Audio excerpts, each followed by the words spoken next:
This is Papa Smurf. You're listening to Our Lifestyle, the podcast, with ODB and the Mayor.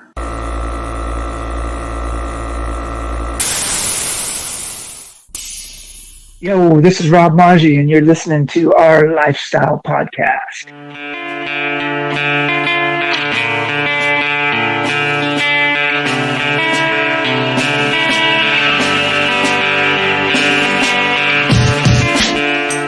Yo, it's ODB from OLP. This is episode 329. We've got a jam-packed episode. Do things a little bit different this week. Want to just kind of do a very short intro, which is not typical from OLP. We probably will pick up some new listeners potentially this week, whether you're driving or flying to Southeast Mini Truckin Nats, also known as Mini Nats. Please, if you can, leave a rating. If you're on an iPhone, go into the pre-installed podcast app, leave a 5-star rating. You can type a review if you'd like. Also, if you're on Spotify or Podbean, leave a 5-star rating, leave a review. It definitely helps us out, so thank you so much. We want to thank our title sponsor for the continued support, and that is Scrapin' the Coast. If you go to Scrapin' with an I-N, scrapinthecoast.com, you'll see that their 21st annual event is going down this June. We cannot wait. A little less than 70 days till the event. It's June 23rd, 24th, 25th of 2023 in Biloxi, one of the biggest, baddest shows around. Join us at Scrapin' with an I-N, Scrapin' the Coast 2023. So here's the lead into this episode. What we're going to do is we're going to reinforce that this episode we've got Geoff, also known as Geoff. Geoff from Mini Garage is going to come on the podcast. He's going to give a few updates about what he's got going on from Mini Garage, but he'll also talk about if you need parts on where to go, and he'll get you squared away. So we got that. We also have Adam from Xtreme Lowz, Adam Madrigal. I believe I'm pronouncing that correctly. Adam is a longtime Xtreme Lowz member. He's considered kind of the top guy, my understanding, at this time in the club. We'll talk about some of the history. He actually works for Danny Coker. I know he's worked kind of there off and on over the past several years. He's known him for 20 plus, but he works there. I believe it's kind of part-time right now, but he was on, I think, the first couple seasons of Counts Kustoms, right? So that's pretty cool, and there's a lot of history. I mean, this guy was at the right place at the right time. You're going to hear in the episode that, from everything from San Diego to LA, all over to Vegas area, a lot of connections, goes back to Lowrider days, so I think you guys will really enjoy that, so stick with us there. I do want to give a shout out to a couple of the people that are going to be helping Joey Whitby with the cruise across the country. So Legacy Rag Tops. Many of you, especially long-term mini truckers, you know how much a rag top means to a mini trucker. If you need a rag top, hit up Legacy Products. I know they run a lot of ads on Instagram, and I see that stuff. I think they follow us. We follow them. Legacy Rag Tops. I believe that lineage, maybe we'll tell the story one day, goes all the way back to the early days of, was it Street Beat? I forget where everybody was going in those days, but their legacy goes back, I guess pun intended, to those early days, so check them out if you want a rag top. Also, I know Switch Suspension, they just followed us the other day. I don't know if Brian from Grindr helps them or who does their social media. Switch Suspension, over the past 10 plus, I'd say, they have really grown to be a great shop out in, I think, the greater Arizona area. And I got a chance to slap hands with them before at Lone Star Throwdown. They're good people. Not only do they sell parts, but they are doing a lot of super clean installs. They do a lot of cool stuff. I love following them on social media. I forget if their YouTube channel, if they've continued to maintain it as much, but I remember watching some of their early stuff. I think they were one of the first videos I remember seeing where they talked about how to convert the Indo CVT to the valve tank, right? So they had those kind of videos on their YouTube channel, but also Switch Suspension. They also have just a great, whoever does their social media, they have a great social media presence with good videos and photos and stuff. So Joey wanted me to plug Legacy Ragtops and Switch Suspension. Now, Joey and those guys are going to take out, I think, as he said on the last episode, around tax day. So don't forget to do your taxes. I've got to finalize mine, and that's going to be on Tuesday. I'm going to be leaving on Wednesday to Gallivant on up to the Maggie Valley area. I'm going to stay with a friend on Wednesday. And then Thursday, we're going to kind of float into town. It's going to be great. Now, speaking of Gallivant, Mike Murray, not only he's going, I think, for another consecutive year of gallivanting, he has gallivanted over to Las Vegas area, and he's there all weekend, I think until Tuesday, he told me. Then he flies home, sleeps a couple hours, packs the van, goes and gets the minivan, then packs it, then he's going to drive straight to, I'm telling you, there's nobody that can gallivant across the country more than Mike. And when I say that, don't forget he's got a full-time job. He's got his side business with the home watch gimmick.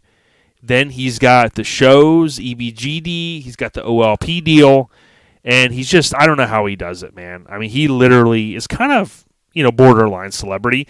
And if he ever does, you guys would have to go back and listen. We dropped the debut album, the track list. If he ever releases it, I think it's going to sell, But he's got to start writing his lyrics, man. I don't know what's going on with Mike. So, lastly, I would just say, hey, if you get a chance, if you like what we're doing here, send it. A lot of these apps like Spotify and Apple Podcasts, you can click that up arrow or the triple dots and hit share. Send it to your club mates. Say, hey, check them out. They did some cool interviews. I like what they're doing. Believe me, it continues to help. We've been doing this now almost 8 years, and it's amazing to see the growth that we've had. And we couldn't have done it without all of the listeners, so thank you guys so much. But with that being said, it's not very often that we keep the lead in very, very short, less than 10 minutes. If you're flying or driving, be safe getting there and back home. Pay attention to the road out there. Stay safe. Enjoy the episode, and we'll hit you guys, Lord willing, with another episode in 2 weeks. Keep it locked to our social media. I would tell you to turn on post notifications on Instagram.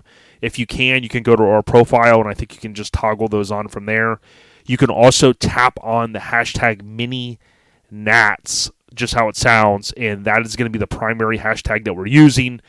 It's going to be an insane weekend. You're not going to want to miss some of the videos, reels.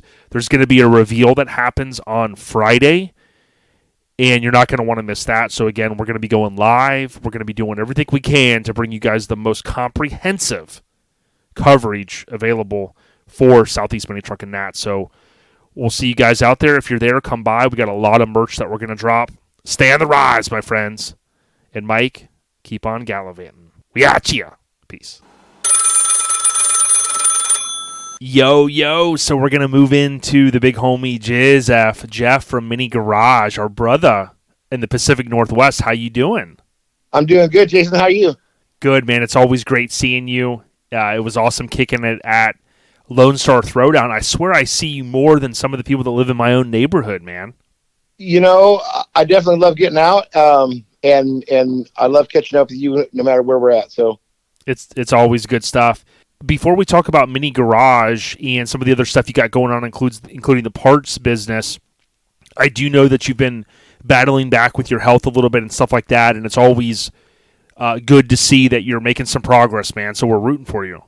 I appreciate it. I broke my foot, and it's on the mend. So, well, when I talked to Hank was telling me that when you were watching like the Karate Kid series, he said that Geoff, starts to have like flashbacks to like 82, 83 when you were kind of running in the karate gangs. So just be careful, man. Yeah, well, and it's Hank that gets away from the cops, and he can run away. I was running from the cops, and I just fell. I mean, I'm not as nimble as I used to. Yeah, he's the only one that I can see get. The Grand Theft Auto. When you had 5 stars, you were kind of like done in, like your game's over. He'll manage to get away somehow every time. Well, the reason why I wanted to bring that up is here's the crazy thing. You gave me a shout out recently on Mini Garage. I appreciate that. But, when I look at someone like, you've got the broken foot thing, You're still out there working on minis. You're balancing the parts business that we'll talk about. You know, you got your health. You're trying to kind of get back, like I mentioned with the foot. But talk to us a little bit about. I know you guys have been hustling on Cobb's Mozdog, right? How is that going? We have been hustling on this thing. It's he bought this truck 2-3 years ago, and it was already bagged. We got a motor in it, and he drove it to the Relax Show 2 years ago. And on the way down there, 300-mile drive, like his first test drive, one of the front bag mounts actually ripped away from the frame. So we got it back home and let it sit for a while. And we thought about it. And we decided that we were just going to go all out on it. He wanted a body drop truck. He didn't fit in a conventional truck. He's like 6'2". And so we thought, well, we've got this already here. Let's stock floor it. Let's redo the rear suspension. So I've never stock floored a truck. And you know, we brought Ron over, and he's like, well, I just built a frame for it. And I'm like, I don't want to build a frame. That's way more than I can handle. So we cut halfway through the frame and boxed it in with quarter wall 2-inch tubing, and it turned out really nice. The back, the extra cab part is conventional body drop, because originally he wanted to keep his gas tank in the stock location, which I don't know why, but his truck, his build. So we started setting it up for that. Then we got into the rear suspension. He got a ABS kit, and he ordered it, and it was a little longer than what we anticipated, and the link bars go under the cab. So the gas tank's not gonna work there, but the conventional body drop does work there with the link bars there. He has these centerline billets, 18-inch wheels that he wanted to run on it. They were too wide; they wouldn't tuck. So we ended up getting a Datsun 521 rear end, stuffing it back there, back halving it, and then I'm like, we absolutely should have built a frame. So when your buddy that's done this time and time again tells you something, you might want to listen to him from the start, because I've been 1 step forward, 3 steps back, 2 steps forward, 3 steps back the whole way, but it's coming along. He's got some, he saw the, Mike Murray's caddy taillights, had to do that. So he's got some crank he's gunning. Yeah, I heard he's gunning after Mike, taking him out. He's gunning after Mike. We picked up a billet insert when we were down at LST from Gus down in Louisiana. He's got a shell for it. We just put in 40x40 Legacy sliding rag. We put a Mitsubishi Eclipse bubble on the hood. Damn. It's a whole lot of old school touches, and it's a lot of fun. We've got a bead roller that Eric bought last year. We're gonna play around with that, and I mean, I'm no Sean Rose, but I'll give it a try. I mean, I love the hustle, and this is what I want to kind of lay the foundation, though. If you think about this, so we're gonna give Geoff some flowers here. So he's got a boot on. He is, trying to kind of get back with the foot deal he mentioned. You've got your normal job, your normal duties, dad, husband, that type of stuff, right? Then we got the parts business that we're going to talk about. Then you're over there helping Cobb. You're hustling, redoing stuff, redoing this, getting ready for shows. Like for me, as I get older, like I almost want to, I'm not a fabricator. I'm not a guy. I mean, I can get out there and take some stuff apart, but I almost like want to detox sometimes from it, right? Because I kind of love the podcast, and it's a lot to always balance. But then there's someone like you, like I get motivation from you, because I'm like, man, this dude's out there running circles on guys that are just kind of kick back with their feet up all the time, and that's fine if that's what they want to do. But you're out there doing the damn thing, man. Well, we sure try. I mean, you're killing it, dude. You know what I'm saying? And that's great. And the thing I love that I want people to go out on YouTube and follow Mini Garage. Many of you already are. Your subscribers are on the rise. Mini Garage, just how it sounds. What you're going to see is that, it doesn't take the nicest tools. It doesn't take the craziest shop. It doesn't take having a lift. I mean, these guys are out there just putting in the work. They're determined. And, you got the younger cat with Jacob, a.k.a. Cobb. in there, and he's kind of learning from the old school, dare I say, old school Geoff. Well, and we, we do have a small garage, no lift, no nothing. We built this frame on the floor, and actually yesterday we pushed the truck out and cleaned up a little bit. My garage is torn to hell. I wish I had like 3 more bays that I just out of space. I mean, we've got so many parts and so many things going on that, at some point something's got to give, and we're busting at the seams here. Yeah, no doubt. We're talking to Geoff, aka Geoff from Mini Garage. I do want to stop real quick and give a huge shout out. We'll have some more details, but since we're talking Pacific Northwest, you have August 19th is Oregon's new minis, or Oregon's new main event, right? So that's coming from New Minis. So more on that. That's going to be August 19th. And then get this. I don't know if this all just aligned the way it did.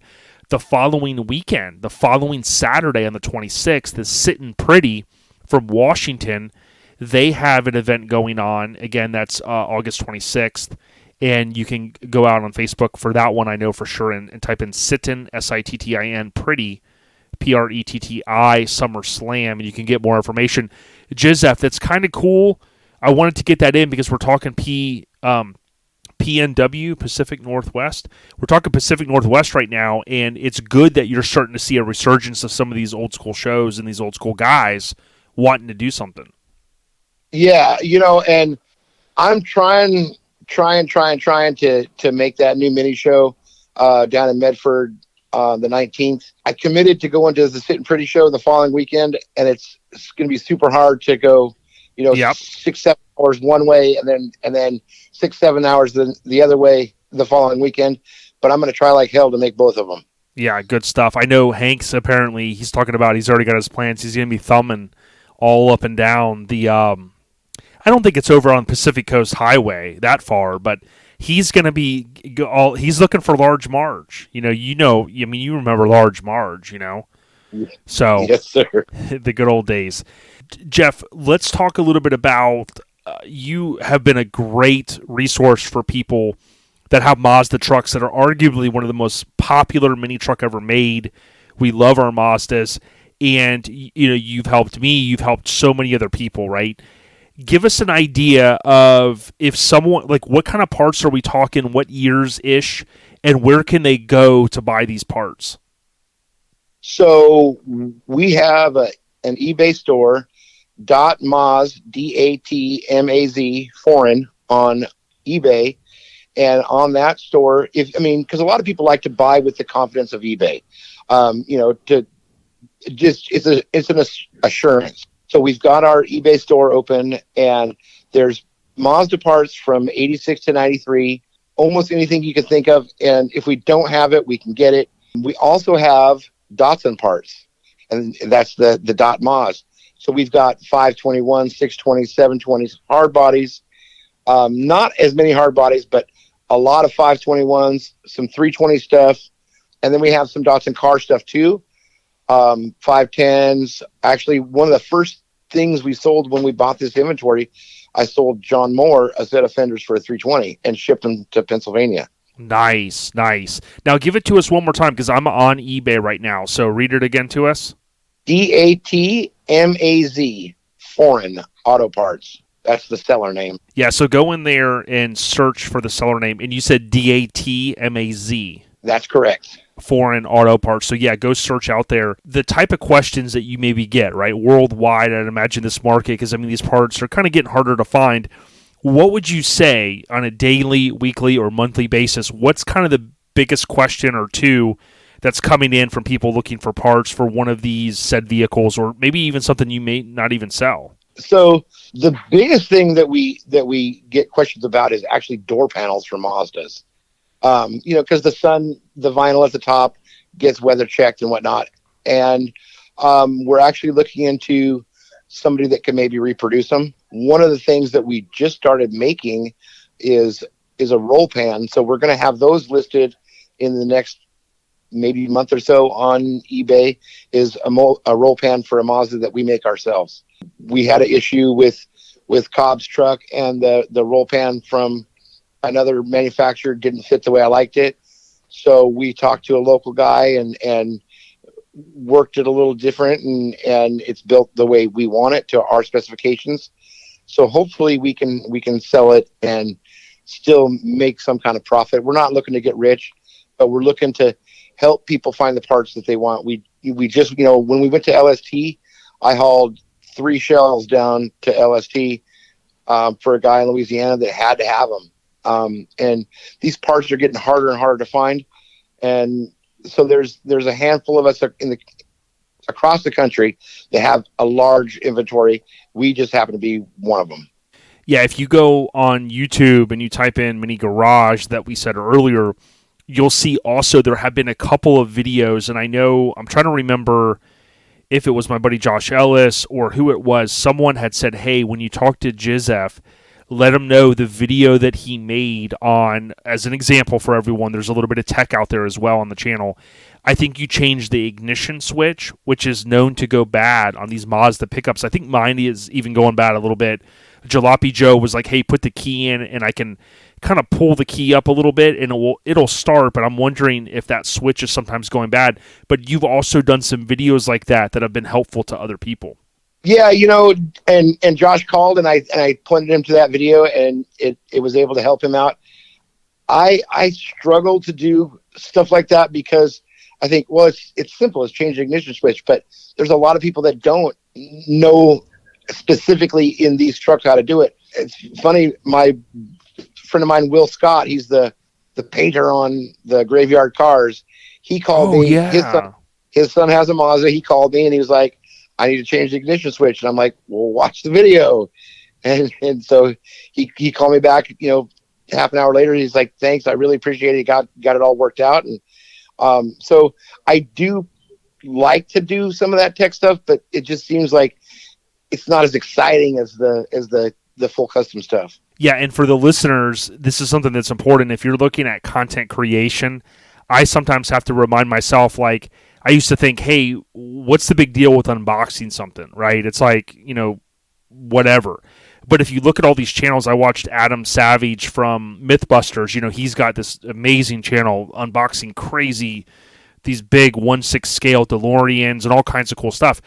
But you realize there's an appetite for it. Someone's like, oh, well, I want to see what comes with it. Oh, I want to see this. Oh, I want to see the reactions of the people. So to your point, sometimes content creators, you have to be able to step back and go, you know what? I'm going to show someone how to take a door panel off. You might be able to do it with a blindfold on, but you're going to have other people out there that are maybe new to this, and they go, man, this is exactly what I need. So I have to stop also and remind myself about that stuff. Yeah, now in a few weeks when you see me take a door panel off a Mazda, you'll know where I got the idea. Yeah, brother. So listen, if let's say someone is driving right now and they're like, yo, I didn't hear that or whatever, can they message you on Facebook and you would send them, or Instagram, I guess, but more Facebook, I think.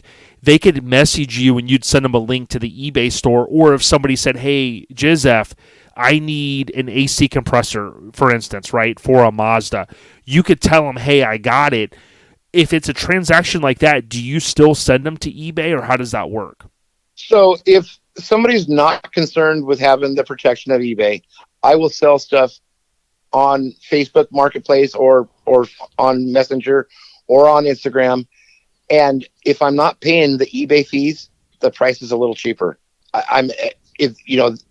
I've sold stuff to people all over the world through Messenger, and I don't have a problem with that. If I sell it off of eBay, I don't have to give eBay their percentage. Yeah. So the buyer doesn't have to pay that. Yeah, and what I would tell people is, if you're liking what we're doing here, I recently did, even if you're not into Lincolns, I did a Lincoln Addict podcast episode with my friend John, and we talked about a very similar thing that we're talking about right now. There are scammers. We could do a whole episode here. There's scammers in the, all these different silos, BMX world, Lincolns, Buicks, you name it. Wherever there's people spending money, there's going to be a scammer. The thing that I've always told people is reach out to that community. So Mini Truck community here, right? Mini Garage, Geoff, he's been on the podcast. He's a trusted source, right? He's sold parts, as he said, all over the country. I would tell people, and Geoff, I'm sure you would attest to this, it's key that you don't just go to Joe Schmo that's Mazda.parts_1 on Instagram and friends and family $100 something that you don't know who this person is. You know what I mean? Geoff has got an eBay store and he's got a YouTube channel. He goes to shows all over the country. He is a trusted source. And the thing with that is you can also, like, there's all kinds of Mazda pages. And if even if you're not buying something from me, if you buy something from somebody you don't know, ask on those pages, is this guy a trusted seller? Yep. Because you don't want to lose your money. And there's a lot of people that only accept money, friends and family. If you don't trust them, don't do it. It's only a few bucks. I prefer friends and family, but if somebody wants that protection, I'm totally fine with it. Yeah, so I think that's key. Like what I've always told people, we've talked a little bit about it, in the whole world where you'll have these guys and you can spot them a mile away, even on Instagram, where they're like, cartoon.graphics. Geoff, I make a cartoon of your car, your truck. And it's like a rendering. Like you can spot it. And that's what John and I talk about. I'm not making fun of people that speak in other languages and stuff, because believe me, these guys oftentimes are way more smarter than I am. But what I'm saying is, be conscious of that. Just because a guy that maybe has a fender for 50 and the what we call in the Lincoln world the usual suspects 100, don't just be like, yo, I'm going to send him 50, because if that 50 is like poof gone, now you're going to be paying double or sometimes even more. So we don't want anybody to get scammed. Right. And here's how stuff works. So I was supposed to take a fender down to LST with all the other stuff I took, and I got busy and I forgot. Ooh. And I forgot to take a fender, and the guy was like, hey, where's my fender? I paid you for it. And he absolutely did pay me for it. And I said I'd save him the shipping by bringing it with me. I didn't bring it. So when I got home, I boxed it up and I shipped it, and I ate that $150 Wow. Because that was my bad. It was 100% my fault. Why should he have to pay for my mistake? Yep. That's not, that's bad business. And I'm trying to grow what we do. But we spent a lot of money on inventory, and so it makes sense that we just take care of our customers. Yeah, absolutely. And like you said, it's hard. It's a hard pill to swallow sometimes. But many of you know, or many of you guys out there listening, and ladies are small business owners. The importance of growing your business and not having a guy out there mother effing you because you forgot something. Now, granted, listen, we all make mistakes, right? We've all been there, but that was stand up of you. Let me ask you this. So in your dealings, this is something I'm very curious about. We're talking about some of the parts that you do sell, some of the questions you get. What are there certain things that you just feel like the OEM, well, not the OEM, but the aftermarket or parts suppliers, is there something you just always get questions on? Like, man, I want the 4x4 fenders. I want this. Some of the stuff I know is like gold, but what are some of those things that you constantly get asked about where you're like, yo, everything's dried up, we don't have any of that? The stuff that's dried up is a lot of people, because they're building old school stuff, they want the chrome bumpers, the chrome rear bumpers, and not a lot of trucks had them to begin with, and so the ones that are out there are super hard to find. The ECU for a 2600i truck, because they don't remanufacture them. So if you're wanting to grab something to put on the internet for sale, if you go to a wrecking yard and you find a ECU for a 2600i, you're going to make money on it.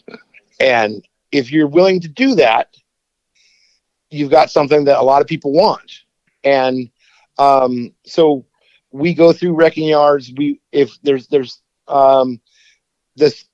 sold an assortment of Mazda bolts for the interior, all the screws, and we took a truck apart, and every screw, every bolt, every nut in the interior we sold for $30 on eBay, because somebody's got their truck torn apart and they want to put it back together. And either they can go to the wrecking yard and sit all day and take every screw and bolt out of it, or they can buy this bag for $30.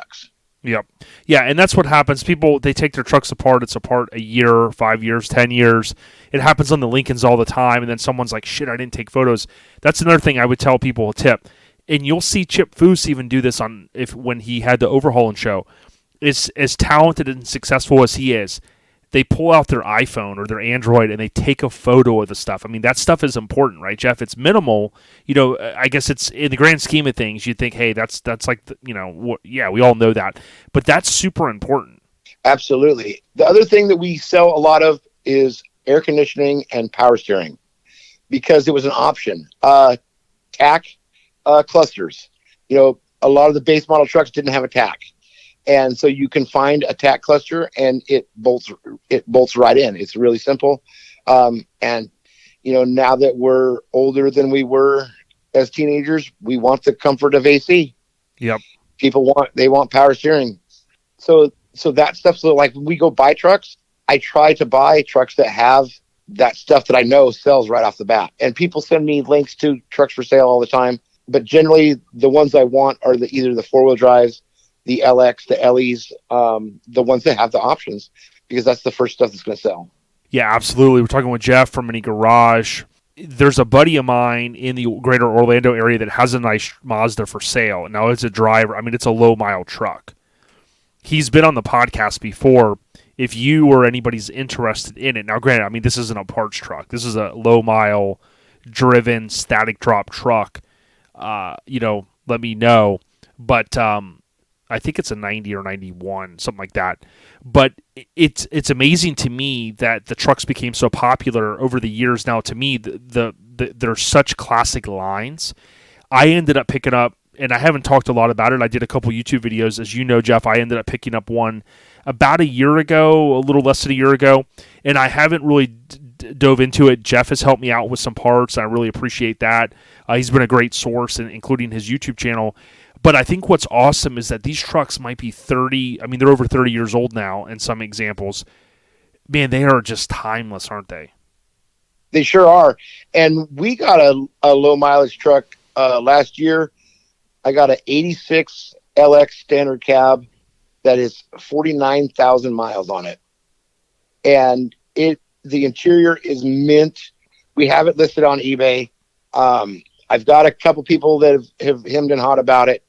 I had one of my good friends talk to me about buying it, but he didn't want to take it and cut up this pristine truck and body drop it. And I'm like, no, it's a time capsule. It really is.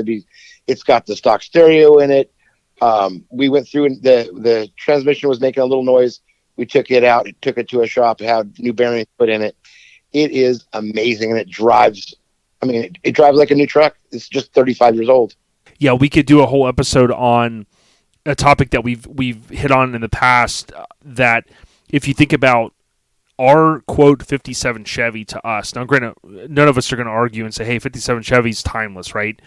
But depending on what year you were born, that might be the dream car that your parents had, right? So I talked to some of the friends. I'm sure you've had similar conversations where you go, hey, we're mid-40s, hitting 50s, mid-50s, depending on, we got guys that listen that are 60. We got guys that are listening that are in their 20s. So, right, a wide variety.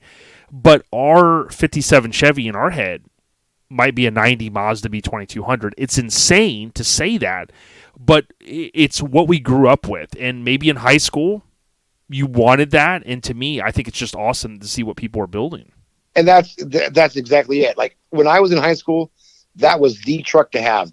That was the coolest truck to me, was that Mazda B series truck. I couldn't afford it when I was in high school, and now I can, and now I have a lot. Yep. I love the trucks. We built my son's truck when he was 10 years old. We started building that red one, and then I got it back from him and gave it back to him. And I love that red truck. That some of the factory colors are they're just it. Like the teal is a super popular color. It was 92, 93. I think it was probably the most popular color at the time that Mazda had ever done. Wow. Yeah, it's crazy. And many of us can think back, whether you're a Mazda person or not, you can think back to the truck. Like maybe if I go, I'm going to ask you now, Geoff, what's the first Mazda in your mind that comes that you just love, right? That was like maybe your all-time favorite. My all-time favorite is Billy Bob's Peach truck. Wow, there you go. I mean, I saw it in person. I saw it before it was on the cover. He debuted it at our show. It was our first one day show up at Clackamas Community College. He brought that Peach truck out when it had the graphics on it, and I've loved it. I mean, I loved it before it was Peach, but then when it's Peach, it was amazing.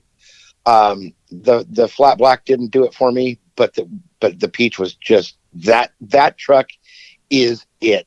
And Chris is a friend of mine, but still, that's probably my favorite Mazda of all time. Yeah, awesome. I love it. I mean, and plus he's a great guy, and it had the different variations of it. What I think is awesome is when I look back at Truckin and Mini Truckin, and you see how many trucks were topless then. And I know it kind of depends where you live in the country. Pacific Northwest, hey, may not be the best place for a topless Mini, but we know, Sal Napoli and so many people, and Billy's was topless in that one variation.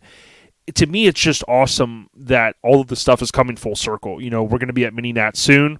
You guys are hopefully hearing this before Mini Nats, and it's just so awesome to see it all. And I'm glad to be alive to be able to just witness the resurgence of minis. I saw those Sal Napoli trucks at the Hall of Fame with you down there in Vegas last year. Yeah. Yep.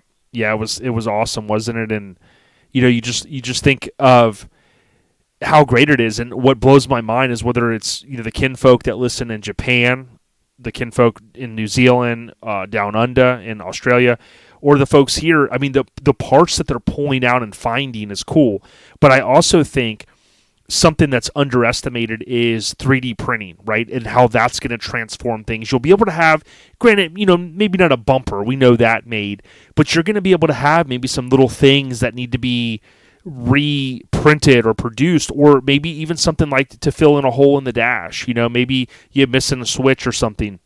That's going to be very cool to see how far all that goes. Yeah, absolutely. Real quick, before we go away, LST, Jamie Overby's Mazda. Did you see that with the Kia swap in it? Now, was that the one that had air shocks? No, that's my buddy Alan. Wait a minute. Which color was it? It was an Alfa Romeo blue with a gold pearl over it. Yes. And that had the gas popper in the bed. Yes. Yeah. Dude, I talked to him and I was blown away. And it was also a top 10 Mini. It had all the details. It had so much like the technical stuff, right? And it proved that, this body drop truck with all these like technicalities with it, but the old school feel, dude, it had the perfect pedigree. And that's what Radar and Lonnie, they want there for those, mini trucks to come out, Yeah, and since LST, I've talked to him quite a bit, and he's got a diesel motor plate so that I could put a diesel engine in a B-Series truck. It'll bolt right to the transmission, so I could be doing that just to try it. Wow, yeah, I would tell people, check out Lone Star Throwdown on Instagram and look at all of the trucks that have been tagged. We tagged him in the video that we did, and it was cool. At the very end, he pops the gas from the gas filler door, which is inset at the top of the bed, and boom, that was at the very end of the video. It was pretty dang cool. Yeah, it's crazy how far it's come. Geoff, what else you got to say as far as the parts business, man? Hey, as far as the parts business, again, .Maz Foreign on eBay, Geoff _@ Mini Garage on Instagram, or Geoff Rosenberger on Facebook. Send me a message. Find me in one of the Mazda pages or the Datsun pages, and we'll get you the parts you need. Yeah, and one more time, read off the eBay store. Sorry. .Maz Foreign on eBay. We're the seller to be buying from. I love it. Check them out, and always good slapping hands with you. We're going to miss you at Mini Nats this year, right? But we'll link up with you maybe later in the year. Yeah, hopefully we'll catch up. Maybe you're going to come up to the Goonies house for a month. You can rent that out. Dude, I haven't talked about it, but like when last time I hung out with Mike, I said, Mike, can I borrow your wallet real quick? And he thought I was messing around. Well, I took photos of his credit card, dude. So I got the front and back. So Hank is saying, hey, if we come up, that we could rent the house. But, I mean, Mike's going to blow a gasket, so I'll have to delete all this out. No one will hear it, but he's going to blow a gasket, dude. Right on. Hey, I want to thank you again for the new merch. I love that Mazda shirt. Yeah, we appreciate it. Check us out, ourlifestylepodcast.com. My last thing is I love the Last Mini Garage shirt. I recently got it back out because I'm going to be rocking it, driving the Lincoln. We need to get headbands, dude. I love the logo, but I could see like a Daniel LaRusso deal. Have the headband coming around with it tied. Dude, Yeah. we need to get a headband for one of these shows, you know what I mean? So We definitely should. listen, give Cobb, aka Jacob, give him a fist bump from OLP. You guys stay on the rise, and I can't wait to hear what you guys got going down soon, Geoff. Great. Thanks, brother. Take care, man. All right. Yo, thanks, Geoff, for coming on the podcast. We're getting ready to roll into Adam's audio. A couple quick updates. The eBay store that Geoff mentioned, I kept getting it wrong. It's DATMAZ, Foreign, FOREIGN. I'm going to put a link to that in the show description. So if you do want to check him out, he's got almost 60 positive reviews, and everything's all positive, 5 stars on there. But it's DAT for, short for Datsun, and then MAZ, Foreign. So thanks again, Geoff. If you are going to Mini Nats this weekend, I want to give a huge shout out to Asphalt Army, Hammered Weekend Wear, Lay and Frame Candles, and OLP. We have partnered up, and we're not doing a VIP party this year, so to speak, but what we are doing is if you spend a minimum of $45, you'll get free tacos. So for every $45 spent at any of the 4 vendors, Hammered Weekend Wear, OLP, Asphalt Army, or Land Frame Candles, you can get on Saturday, you will get the Malloy's barbecue. You'll get 2 tacos, chips, queso, and a drink. So literally, you're probably going to go to these various vendors like OLP. You're going to spend some money. Maybe you're going to pick up a couple shirts. We got the new mini Truckin hats. We're going to have skate decks, aluminum signs. We've literally just, we're going to bring in everything but the kitchen sink because Mike won't let me bring the kitchen sink. But if you buy that merch and you spend the $45, you're going to get a ticket for the free meal. If you spend basically $90, you're going to get 2 free tickets. So come on out. You got a couple of choices, so it's not just us, it's the other vendors as well. Thanks to Hammered Weekend Wear and Asphalt Army for really kind of pulling that together. Really, really, really appreciate it. So there's that. And last but not least, we always thank Lone Star Throwdown. They have the show every year in Conroe, but you may not know that they're having classic truck throwdown. And what we want to reinforce with that is if you're going to be in Texas, the weekend, technically, I'm calling it 4th of July weekend, so it's June 30th, July 1st, July 2nd. That weekend is Classic Truck Throwdown, and what you may not know is they are taking trucks, any classic truck, so if you subtract back 25 years, that's 1998 and prior. So mini trucks, classic trucks, full-size trucks, it doesn't matter. Classic Truck Throwdown's going down, so we want to thank those guys for the continued support. They're on Instagram, of course, and they're going to take that same winning pedigree that they have for Lone Star Throwdown, and they're expanding it to Classic Truck Throwdown. So big ups to the kinfolk. They'll be, of course, at Mini Nats with Garage Gear Clothing. That's their other brand. So swing by there, show them some love, and let them know that OLP sent you. With that being said, I think I dropped enough promos. To all of our other sponsors, we can't thank you guys enough. We're keeping it light this week.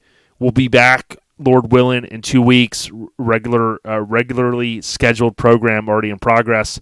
Thank you guys for all the support. Let's roll into Adam's audio. Have a great weekend at Mini Nats. If you're on the way home or you're listening to this any other time, don't forget to put Southeast Mini Truckin Nats on your list of shows to attend at some point. It's amazing. ODB. We out you.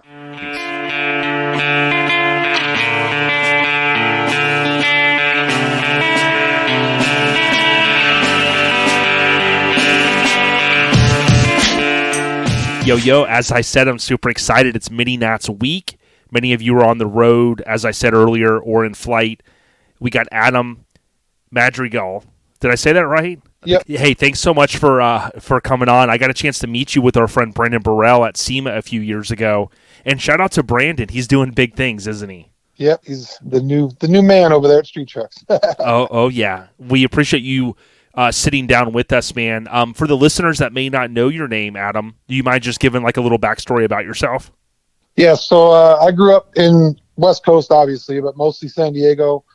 Grew up there when I was a kid, and saw, San Diego was more like lowriders back then. It wasn't as many mini trucks, so that's kind of like what I was exposed to first and got into first. And a good buddy of mine, he got a Nissan, but it was like lowrider style, with like the sticky Audi wheels, and then he did a dump bed, and then he did a Diamond Z rack, and then he put hydraulics, and so then, we grew up cruising Highland in National City down there in San Diego every Sunday, and so it was just I had to have a lowrider. So then, my first car was actually a Suzuki Samurai. That was my first car, and had 15 by 10s on it. So tuck and roll interior, and all the puffy velour and system and all that stuff. So that was my first car, and then my first car club was actually Just Us, which is like a really old school OG club. And as the years went by, the club got like super hardcore because the guys that were in the club, one of them owned a paint shop where Benny Flores painted, so they painted rap. Damn. He painted Rap with Envy and stuff. Really? So he was the president of our club, and then the upholstery guy was Amby. He was in the club. So like all these guys had super crazy high end cars, and I was just a kid, So I left the club because I just didn't feel right because all these guys had full blown crazy show vehicles. And I'm like, man, I can't even hang. It was just depressing to be around these guys. They're like, it's cool, and I'm like, man, I can't hang with you guys. So then I got out. Got rid of my Samurai, got a Toyota. Benny Flores actually painted it. So then I was blessed enough to have a candy, flake paint job by Benny back then. Wow. In like 80. So this was 1988 was when I got that. And then I had that for about 3 years, and I joined an all mini truck club, but it was all lowrider style called Classic Touch. And that was in Oceanside, California. And so that's like northern San Diego. And it was all trucks. They didn't allow anything else.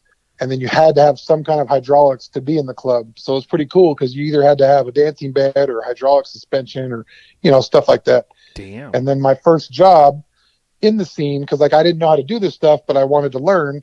So then there was a place called Custom Creations, and the guy named Dumbo over there. So he had a lowrider shop in Escondido. I ended up working there, building my buddy's Nissan. So we built this truck called All Cracked Up that ended up winning sweepstakes full custom in 1991. Damn. But so that was when I was first exposed to mini trucks in San Diego because Brian Gendro, he used to come by and use our brake at the shop because this is when the chop shop was still in his garage. So then he would come by and he'd be like, hey, can I use the brake? And he'd be making a roll pan. I saw his little Hilux and I was like, man, what is that? And he was just like, oh, it's a mini truck. And I'm like, well, I never saw like, the pastel colors and the heartbeat and, Hot Dog painted that thing. So it was like totally different style. So it was kind of at that time where I started seeing a lot more mini trucks, and lowriding was pretty hardcore and a lot of gangbangers at all the shows and all that stuff. So then I kind of was like, didn't go to as much stuff. And then after winning sweepstakes with that truck that I built with my buddy Mark, just kind of got out of it. I moved to LA and then started going to mini truck runs and had way more fun because, girls and drinking and partying and all good times. So it just that's how it just kind of turned into mini truck stuff. And then that truck that we built, we actually took to Rezo one year. So we took a bunch of lowriders to Rezo back when it was still Lake Paris back in the day. Okay. And we actually won Best of Show with that Nissan, and a lot of mini truckers were mad because they're like, it's a freaking lowrider. It's not a mini truck. And because we had all chrome and gold undercarriage and engraving. So Pete had done the pinstriping on it. It was called All Cracked Up because where we did all the body mods, that's where we did the paint job. And then he pinstriped it and airbrushed it so it looked like it was cracked. So like chunks. So it looked like almost like you took chunks off and there was another paint job underneath it. So it was solid colors with graphics going through. And then, so that's where like Pete came over and did the pinstriping over. So like everybody was right there in Escondido. And then when I moved to LA, I just kind of was like, well, I'm selling everything. And I got tired of being chased because I had wire wheels and flake paint jobs and all that stuff. And I'm like, I'm going to build a mini truck. And so then I ended up buying Eric Perkins' body drop Toyota. Oh, yeah. From Down to Earth. So that was my first mini truck. And it was let's just say, back then they weren't built as nice as we build stuff now. So. Yeah, it's different. It was actually it wasn't even really body dropped. It was channeled, and then it had like sheet metal. So the frame was up inside the cab with just sheet metal over the frame. So the frame went in between your legs. So you didn't lose headroom. So that was kind of cool. And I kind of wonder why more people didn't do that. Yep. So I completely redid that whole truck because it was air shocks and hydraulics. And then it was kind of a boogered up mess. So we redid it all. And Sean Mahaney actually redid the hydraulics. I took it over to CNC and he did all the hydraulics on it because they had first come out with that manifold. Wow. You know, so it's like all these big names. It's like these are all the people that were like became homies, and I was exposed to all them. You know, it was like Brian would come by the shop, and then I met Sean doing my truck, and then Courtney used to always hang out at Brian's when we'd go by his garage over there and do stuff. So it was kind of like I was being exposed really fast to all the people that ended up becoming all the big players in the scene. Like legends, yeah. And then so after going to a few runs, that's kind of where it all started, and I just kind of like turned the page, and I was like, okay, I'm gonna go. No more lowriders. It's gonna be all mini truck now. Yeah, it is crazy. And some of those early days, Adam, that when you guys were cruising some of the areas you mentioned, you probably have to have fond memories of just like that was even before. Most people weren't even carrying like point and click cameras and stuff. But I mean, you have a damn good memory, but you probably have vivid memories of those old days, man. Yeah, like if you had a cell phone, it was like in a bag. Right. It had like a big battery and you carried a bag around. I mean, we were barely having like pagers and stuff. So we didn't really have all that, and we didn't have all these distractions. And that's just what we looked forward to doing, was cruising on Sundays. And then they actually made it illegal. So I was there when they made that illegal. And just this year, they just repealed that law, and the Lowrider Coalition won, and it's repealed, and they can now cruise Highland again on Sundays. So it's taken about 27 years, but they finally allow cruising again because, I mean, people just don't cruise. You get all these idiots doing sideshows and burnouts and people getting hurt. And even when like drag racing was popular, that was at least still safer than what they're doing now. Like even the Honda scene, they would at least go in the middle of nowhere and, racing like an industrial neighborhood or something. But now it's just kind of gotten out of control. Yeah. And it kind of got goosebumps because I read that story earlier this year. And for people that don't know, like what Adam's saying is, I forget what municipality it was, but like you said, in Highland, they had an ordinance where they literally were not allowed to cruise. And I think they even had cameras. And if you went, like, let's say you drove past the strip one time, and I believe if you came back the next time and it scanned the license plate twice, they could pull you over, and they get serious. Don't they impound stuff there? Exactly. Yeah. You could go up and back. So you were allowed, because technically there's no law saying you couldn't go like up to McDonald's, eat, and then come back. Home. So right. If they saw you more than once each way, that was it. You were getting a ticket. And it didn't take more than, everybody tried to like fight it, but they really did make it miserable. And then the loitering too. So each club would hang out in different parking lots, and then these are businesses that are closed at night on Sundays, but they still just started putting no loiter. They just made it harder and harder and harder. And I get it. The gangs were bad, and that's when carjackings first started. You'd see people getting yanked out of cars at streetlights and stuff. So it did get pretty bad, but it also was some of the best times and some of the funnest times. And we didn't get in a lot of trouble because we were just cruising. Like that's all we would do. There was really nothing else to do. We didn't have Facebook. We didn't have this. We didn't have that. You just wanted to cruise and show off your car. So like you clean your car all day Sunday just so you could go cruising on Sunday night. Oh yeah. And something I want to hit upon, since you definitely have a little lineage there back to lowriders, is that it was so cool to me, being a big fan of like hip hop music, especially the West Coast, seeing the Super Bowl a couple years ago when you have Dr. Dre and crew, and you see these Impalas there and stuff. I know there's a little controversy with that, but the point that I'm getting at is like with Mr. Cartoon, right? We're seeing like these commercials now and on Instagram, like where it's not that lowriding was already huge, but I've seen it even explode more since then, and I love seeing like Mr. Cartoon like doing some of the collabs with the LA Dodgers and stuff, because that culture is so rich, man. Yeah, it's been around forever, and it's a lot more chill now. Like gangs have chilled out. Like back then in the '90s, gangs were huge. So now it's really not like that. And the scene was always cool. Like I always enjoyed the scene. It was the crowd. It wasn't the owners of the cars. It wasn't the people showing the cars. It was just the crowd that it attracted. So unfortunately, it was just. it was pretty rough back then. Yeah, it definitely You know. was, and that's what, like, it was even cool. I know when Snoop had first, I guess, acquired Death Row, or maybe before that, he was posting a lot of videos because, you know, he's real big into cars and stuff, and it was almost mind-blowing to me. Now, granted, there could have been some guys off camera, but it looked like he was even, like, cruising the shows, like, by himself. Like, he was hanging out, and Long Beach Lloyd was there. He's kind of got a bigger stature now, and, like, it was kind of mind-blowing to me, but to your point, it's gangs might be big in certain areas, but it's not like what it used to be, like with them, like carjacking people right there in broad daylight. Yeah, no, it wasn't.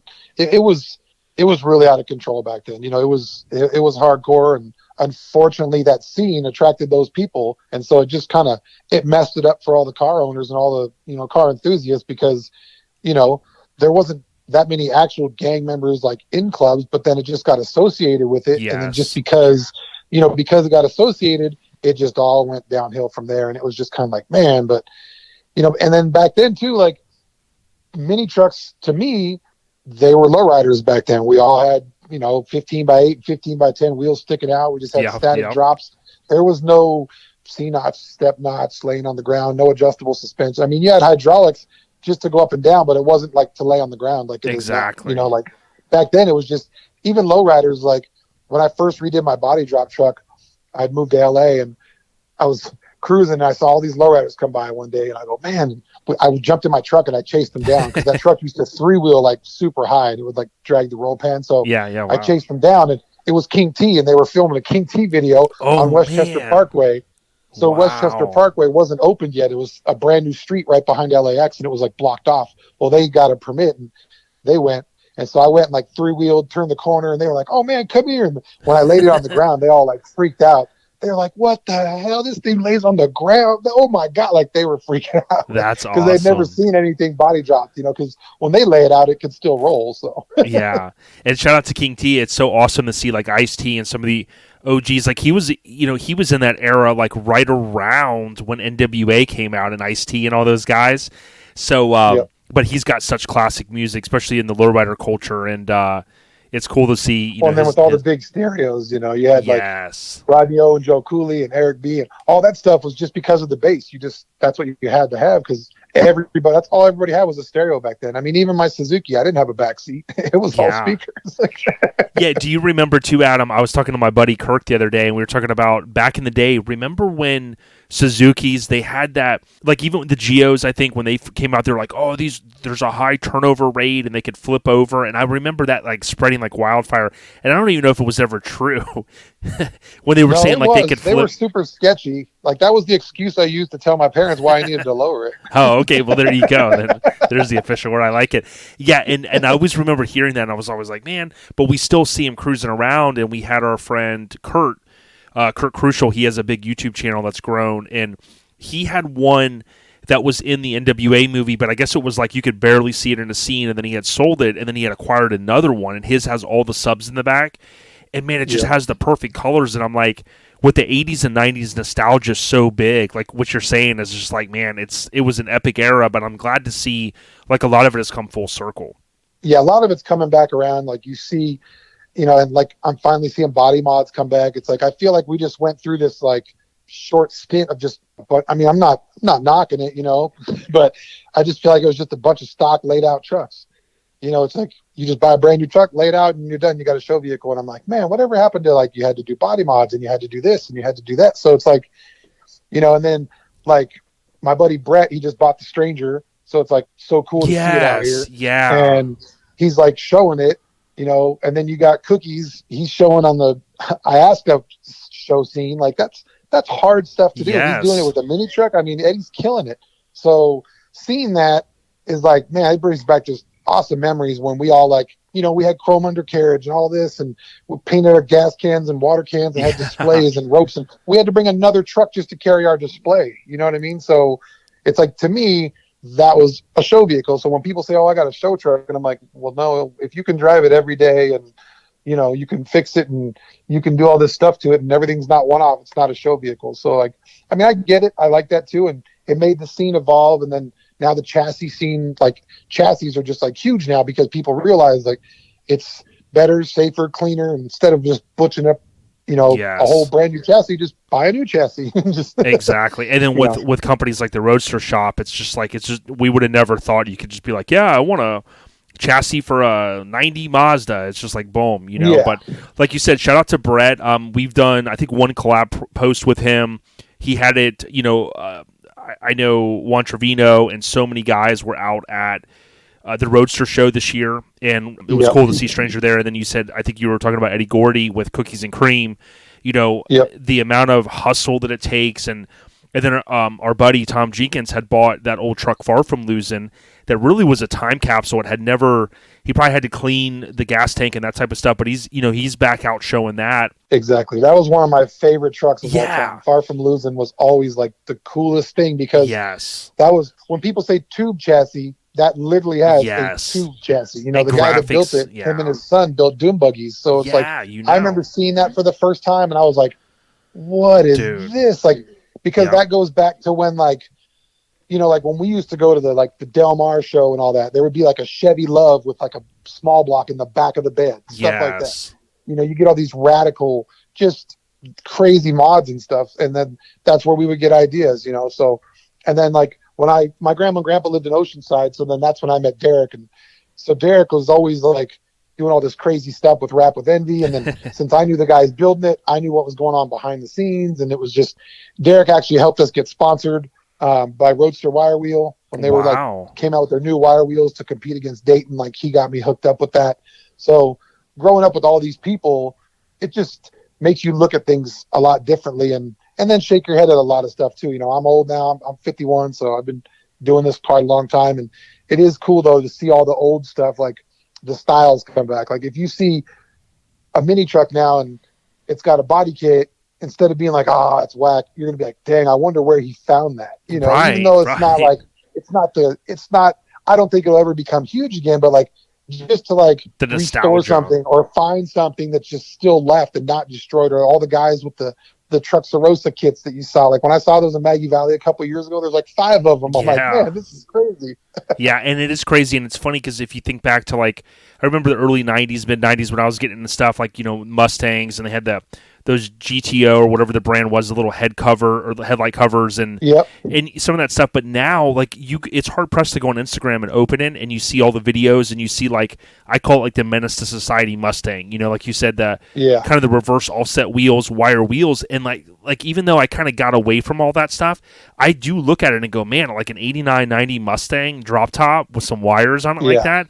It's just like, bam, the nostalgia is like instantly back, man. Yeah, my buddy Greer had one in high school, and I always loved that car. That's all he did. He just put some wire wheels on it, sticking out, and some Flowmasters, and it was like the coolest car because he had a convertible Mustang with Dayton's. It's like, man, who has that? Like, yeah, I know. That was like back then. That was our version of like the guys that take just a stock truck and lay it out. Even though that's a lot more expensive, but still, Yeah, exactly. You mentioned Del Mar. I've always wanted to visit there, and obviously it's like a.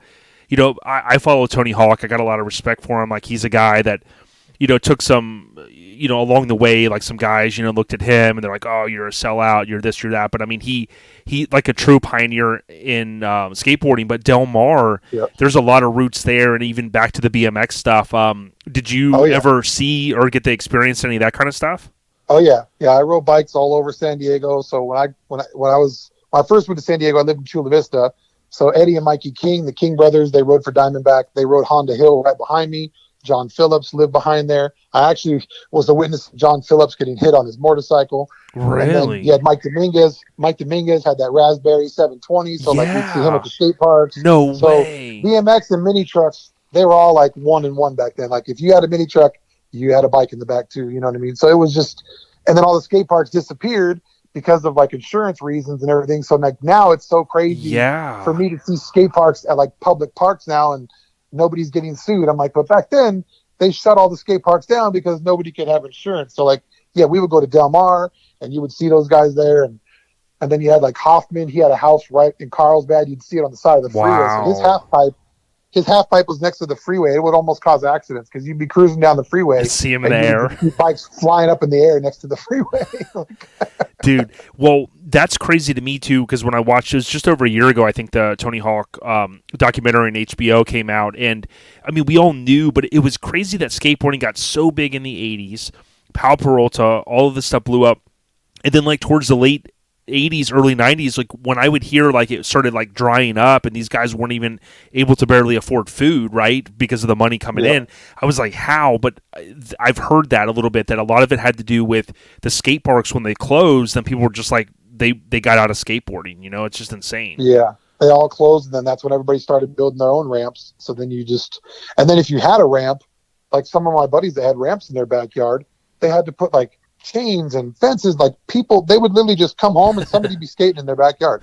Right. Like people would just go into people's yards and skate their ramps. Yeah, and like, you know, you can imagine your parents going. When I was younger, my parents would always say, "Well, you know, you got to be careful having your friends over because, you know, if they get hurt on the lake or something, they could sue us." And as a kid, you're like, whatever. But then, you know, you get older and you realize that does happen. You know, someone slips and falls, the insurance company goes, "Well, we'll just sue your insurance company for $500,000." It's like, really? I mean, come on.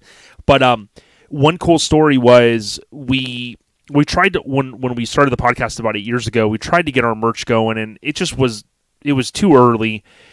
Long story short, fast forward a few years, we go, hey, we're going to come out swinging. So I had this idea to do Mike Dominguez's truck, basically like a 2 artwork. Had the front artwork was a tilt bed, and the back was the back side of the tilt bed, and we put the bike in it. And what was cool is it was real successful. And years later, I met Mike Dominguez, and I said, man, you're not on social media. He goes, yeah, I'm not. And I said, well, I want to make sure you get a shirt. And his buddy goes, I bought him one. He goes, when I saw that shirt come out, so then he bought him the shirt. And then about a year and a half ago, they had some event in California, and he was wearing the shirt, dude. OLP. Nice. And I was like, man, I would have never thought, like, you know, it's crazy how things go full circle. But when you started going to mini truck shows, like, were there a few that stuck out to you? Like, did you get a chance to go to some of the spring splashes and the Cal Truck Jams?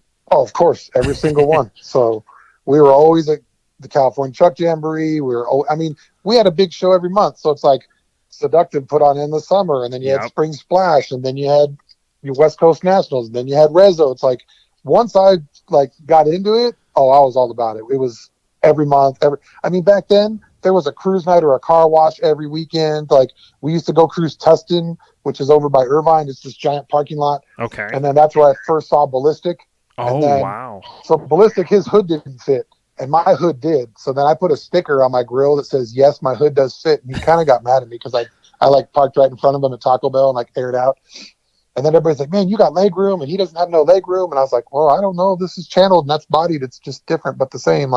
So it was just kind of cool back friendly then. Competition, yeah. To be around all these magazine trucks that everybody's like, oh, that's legendary. But it's like, well, to us, it was just like the homies or like people we saw every weekend. You know what I mean? Like it wasn't like a big deal. So yeah, well, it was just definitely different times. Yeah, and for those that are on their way or in flight to Mini Nats and you're listening to this day one, you guys know on the last episode we hinted a little bit with our friend Randy. I mean, there's going to be some big stuff. It ties into that truck 30 years ago, and it is crazy to me that some of the stuff is stuck. Like, you got a great memory. Some of the stuff is like so stuck in our minds. Is there maybe one truck that like always stuck out to you, or car or lowrider that was maybe your favorite, Adam? Man, that would be hard. Yeah, right. I was going to say if it's a truck, I'll tell you here's a crazy story that no one's ever heard. That I was invited because we won sweepstakes. Lowrider was changing the lowrider rules. Okay. So this is at a time when there was, we had full custom, radical custom, stock, mild, wild, all that stuff. So we got invited to the meeting that Lowrider had to rewrite the rules because we had won sweepstakes. And they wanted to retire Derek because Derek was beating everybody. So when Derek won the last time, he had beat Punch 84. We heard that Punch 84 mortgaged his house to redo that entire truck so that he could win sweepstakes. Well, back then, you had to qualify in order to be in sweepstakes. So you had to place in the top 3 at 2 super shows in order to go to sweepstakes. So Derek, this is when he redid the entire truck minus the paint job in 10 days. So what he did, shit. I can let this out. I don't know if people know, but this is kind of cool. So what he did is his camper shell used to spin. He took that part off and he bolted the camper shell on. He put a plexiglass window on the back hatch, and he just had it airbrushed and hand painted with gold leaf. It said, "Do not unwrap till Super Show 90." It was either 91 or 92. So he said, "Do not unwrap." And then he showed it like that because he knew he would qualify. Well, in the meantime, he had a complete chassis, complete new motor. So that blown motor that's all chrome and gold plated and the gold frame and all that. He was building that whole frame at this shop called the Cruising Connection in National City, which was the cousin of Nasty Boys, where Benny Flores worked. And this guy, Amby Flores, rest in peace, he owned a place called the Cruising Connection in National City. So Derek paid him to put up a big tarp and basically block off the back half of his shop. And he hid Rap with Envy, well, half of Rap with Envy back there, while they gold plated the frame and did all this stuff, started building a whole new interior and everything, while he still showed the truck because he qualified. Wow. So he qualifies in Texas, and then obviously Punch 84 is from Texas. It's a full-size square body, and he thought he would win. So then Derek, as soon as he qualifies, he just beelines it back to San Diego, takes the truck there. They take the cab and the bed, bolt it onto the whole new chassis that's chrome and gold plated with a cab that tilts and the front end that spins and all this stuff, and then put new interior in it. So when he shows up at the next show 2 weeks later, it's literally a completely new truck. Nukes them. With just the same paint job. Like, it's freaking insane. Like, the amount of time and money, like, to watch that happen was like, this guy is crazy. And then when we get to LA, we're inside, it's got a car cover on it. He wins sweepstakes, and Punch 84 is all pissed off. Well, the rules say the truck has to run. Well, nobody was paying attention because there's no gas tank. So they're yelling and screaming, "There's no gas tank, it's got to run." They're screaming, throwing a big fit. And Derek fires it up after he takes it off the jack stands. He fires it up and did a little freaking burnout real quick. There's like a 1 or 2 gallon gas tank underneath the dash, which I don't know. I'm assuming it's probably still like that now that Fester has it. I haven't seen the truck right. then. So that's insane. That truck and the stories I have with Derek and that truck, like, it's insanity. So fast forward to this meeting. We're at the meeting. They're like, "Okay, we're going to rewrite the rules." And they're like, "Derek, we'd like you to retire." Because he won so many times, and he was pissed. And this, I'll never forget this, because I about shit my pants. The rules state that in order to win sweepstakes over and over, you have to do like 1 major mod and 4 minor mods. Okay. And they told Derek they want to retire him. They're like, "Well, we'll still have you display and all that." He's like, "This is bullshit. I still have like 30 more mods I want to do with the truck." And all of us just kind of like looked at each other like, what in the... Like, what else can you do? Like, what else can you do? And he didn't do it because they retired him. So it's just, that was just insanity. So I was just like, dude, I just like, that's the greatest of all time right there, because you're basically forcefully retired. That's like Tom Brady after like retire. Yeah, it'd be like if Tom Brady won like 3 back-to-back and they're like, "Hey dude, you're done, dude." It's like, come on, that just doesn't happen. So they forced Rap with Envy to stop showing. Dude, and that's like the one word that comes is like passion, dude. Like, even like you said, Eddie Gordy and you know Tom's kind of, he told me a couple years ago, "Hey, he's a newcomer to mini trucking," but I tell people that it takes so much time to go to these shows, the fuel, the trailers, the setup time, the breakdown time, all of that. Dude, the amount of money and sacrifice is bananas. Yeah, exactly. And like you said earlier, none of us are getting any younger, and it's like, even me, like, I like the cool stuff. I like seeing it more because I'm like, man, I don't know if I got the energy to do all of that, but it's great to see, man. Yeah, it's definitely, it takes a ton of time, and like I'm into bikes too, so I do a little bit of both. So I go to bike shows, car shows, and I guess since it turned into my living, because back then, when I first went to go work at that shop, I didn't know nothing. And I walked in there at Custom Creations and I was like, "Hey man, can I get a job?" And he was just like, "What do you know?" I was like, "Nothing." I was like, "I just want to learn how to do this." Yeah. He's like, "Well, what do you want?" I was like, "Man," I said, "You don't even got to pay me." I was like, "I just want to work on my own truck." Cause I used to DJ. So I'm like, "Well, I'll DJ at night. I'll make money at night and I'll come work here during the day." So he's like, "Okay." So I worked there for about 3 or 4 months, and I was working on my buddy's truck on that Nissan, just doing that because I'm like, well, this will save him money, and I'm learning, and you just kind of learn a little bit of everything. And then after about like 7 months, he's like, "Okay, well, you can work here." So then I ended up working there for a few years before I moved to LA, And then when I moved to LA, ironically, I worked at another Custom Creations, not the same franchise and spelled Wow. differently. So in San Diego, it was spelled with a K. And then I moved to LA and it was spelled with a C. And the owner of that shop was Chris Klein. And he was pretty popular in the scene too. Like if you see a big lifted Toyota with a blower sticking out of the hood with a V8 with a matching jet ski, and you see it at like Spring Splash. Yeah, I've seen those old photos. So he was always, we were always at the runs. He always had a vendor booth and all that. He passed away in a boating accident. Damn, so RIP rest in Chris peace, Klein. man. Yep. Yeah, but So something. He was pretty much my mentor.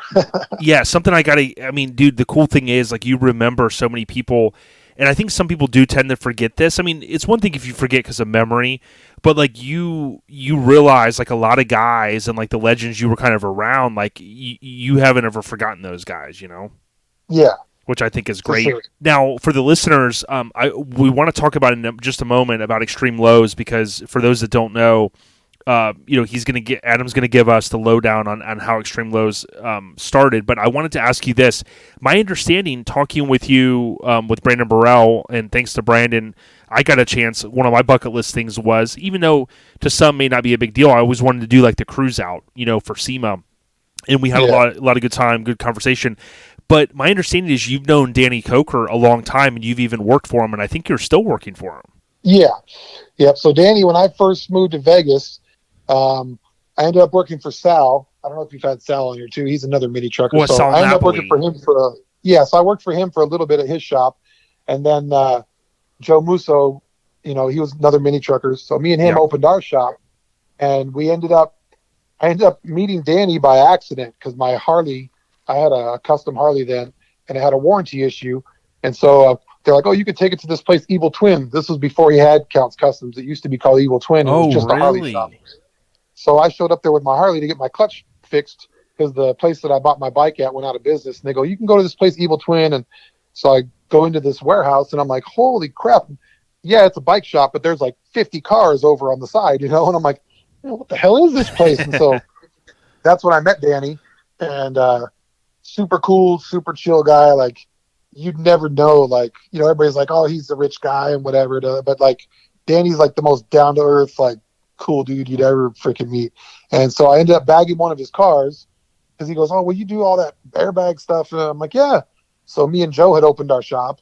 And so he brought me his car, and I bagged his Cadillac for him. And then he brought me another car. I think I bagged his Smurf, his Cadillac, his flower car, which a flower car is like is a Cadillac that they cut into an El Camino. It's to carry the casket. So they put the casket and all the flowers. So he has one of those. And so I bagged that too. And then me and Joe had our shop about a year and a half. And then I ended up doing like not a lot of work for Danny, but I would see him all the time. And then I would go to bike shows with them too, because I had a bike. And he bought another building. So in the complex that he's in, if you've ever been there, he owns 4 buildings in there now. Well, at the time, he only owned 1. And then he bought one more. So when he bought it, he goes, oh, you guys should move in over here and just move your shop into one of my buildings. That way you're right next door. And like, I thought it was like joking. And I'm like, yeah. And he's like, no, seriously. I'm like, really?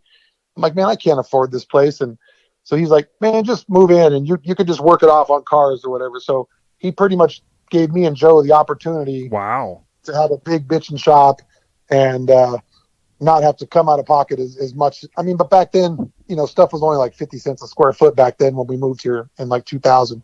So yeah, so me and Joe moved in there, and Danny was my landlord for a long time.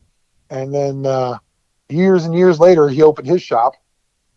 And then years later, I ended up going to work for him, and he would always joke and be like, oh, come to work for me. I was like, you can't afford me. And, because I kind of got out of the car scene for a while. And I was working in the convention industry out here in Vegas, and I was just doing cars on the side. When the economy took a dump, me and Joe shut the shop down and went back to work. And so we were welding these big tent brackets and these air conditioner cages, which was ironic that our company ended up getting the SEMA contract. So the giant tent, that huge tent that you'd see behind SEMA, that big long one that's like a quarter-mile long with air conditioning and all that. So that's what I would always set that up. Wow. So then every year I'm still like working at SEMA now, even though I'm not building cars. And I was like, oh man. And so I'd still get to see all my friends and all my buddies. And, I just pretty much, I know a lot of people in a lot of different scenes, being that from motorcycles to lowriders to mini trucks and all that. And then yeah, and then I ended up working for Danny. So then, as everybody knows, he's got a TV show now. So then I ended up being on TV for a few seasons and all that good stuff. And, it's cool. And people think a lot of that stuff's fake. And we really build all those cars. And it's a really giant, stressful job. And, back when the show started, they were just kind of doing decent cars, just quickie paint jobs and stuff. But now, we are building full frame off. The Chevelle that we took to SEMA this year was Roadster Shop chassis, LS3, BMW M6 interior, because the customer wanted shoulder belts. So we ended up putting BMW seats so he could have shoulder belts in it. And, it's a $250,000 car. So Wow. the cars that are built there now are definitely way, way, way, way beyond what they used to be. And they've always been known for building choppers and motorcycles. And if anybody knew, the way everything kind of happened is, so that's how Ryan ended up there too. So Ryan's another mini trucker. And and Ghetto Bob is there. Yeah. Ghetto Bob from Negative Camber, and he's another mini trucker. So that all kind of started because so you reverse and go back to when I was in LA. I saw the Lodeo, Lomigo. Yeah, I saw Lomigo. that Yeah, at Rob Spring rode out. Splash. So I saw Rob's Lodeo at Spring Splash one year. And so then I just called Ryan in Texas and I was like, hey man, you want to fly out here to LA and paint a boat? And he was like, what? Wow. I go, I want you to paint this 32-foot Warlock that my boss had. And we sanded it down and we painted it white and base coated it. And then we flew Ryan out. I'd never even known him. I saw what he did and I'm like, man, we need to do this on a boat. Because at that time, my boss had Pee Wee paint everything. And Pee Wee's name is Steve DeMann, who now owns Color Kings. But I called him Pee Wee, so he was the homie. But he worked for Stillwell, so they used to do that type of paint job with like the straight lines and the fades and all that type of stuff. And then now he became a big lowrider painter. And but that's the type of painting my boss had done. And I'm like, no, man, you got to have this guy Ryan come and you got to see this tribal stuff and these checkers and air. And he's like, I don't know, man. So flew Ryan out. Ryan painted the boat. The thing was bananas. It was a pickle fork, so it had flames coming off the front, tribals going down the side, checkers around the back. It looked like a giant mini truck. It was so awesome. And my boss actually didn't like it. And Ryan could tell. He goes, dude, he doesn't like it. He was like whispering to me, and I'm like, who cares? It's badass. And like he got used to it. He just wasn't used to it because he's kind of old school. You know what I mean? Yeah. So he was just like, he was kind of like in shock. But then the first time he took it to Havasu and put that thing on the water, it was just like game over. And then tribals became like a thing. Like now you see sticker tribals and all that. So it's kind of crazy that I feel like Ryan had painted one of the first big boats with a crazy graphic tribal paint job all over it. And back then, House of Colors was like $40 a quart, not 400. Mm-hmm. So everything was just totally different. And then, so when I moved to Vegas, Danny wanted some stuff painted. And I was like, hey, I got a guy. And so then I had Ryan come out here. And I kept telling Ryan to follow me, but he followed Chop Shop instead. So instead of going to LA, he moved to San Diego, right next door to Chop Shop. And then he stayed there for a while. And then he ended up moving finally to LA 3 years later. And then he was moved into West Coast old building when Ryan from West Coast moved out. And then when I came here, I'm like, dude, you got to come to Vegas. I'm like, this guy's got a bitch and paint booth. He's got a ton of cars. I'm like, you'll end up doing a bunch of Harleys and then you could still paint for me too. So then Ryan came out here and he was actually my roommate for about 6 or 7 months while he looked for a place. Mm-hmm. And then he got a place. And so then, so Joe Musso was a really awesome single color painter.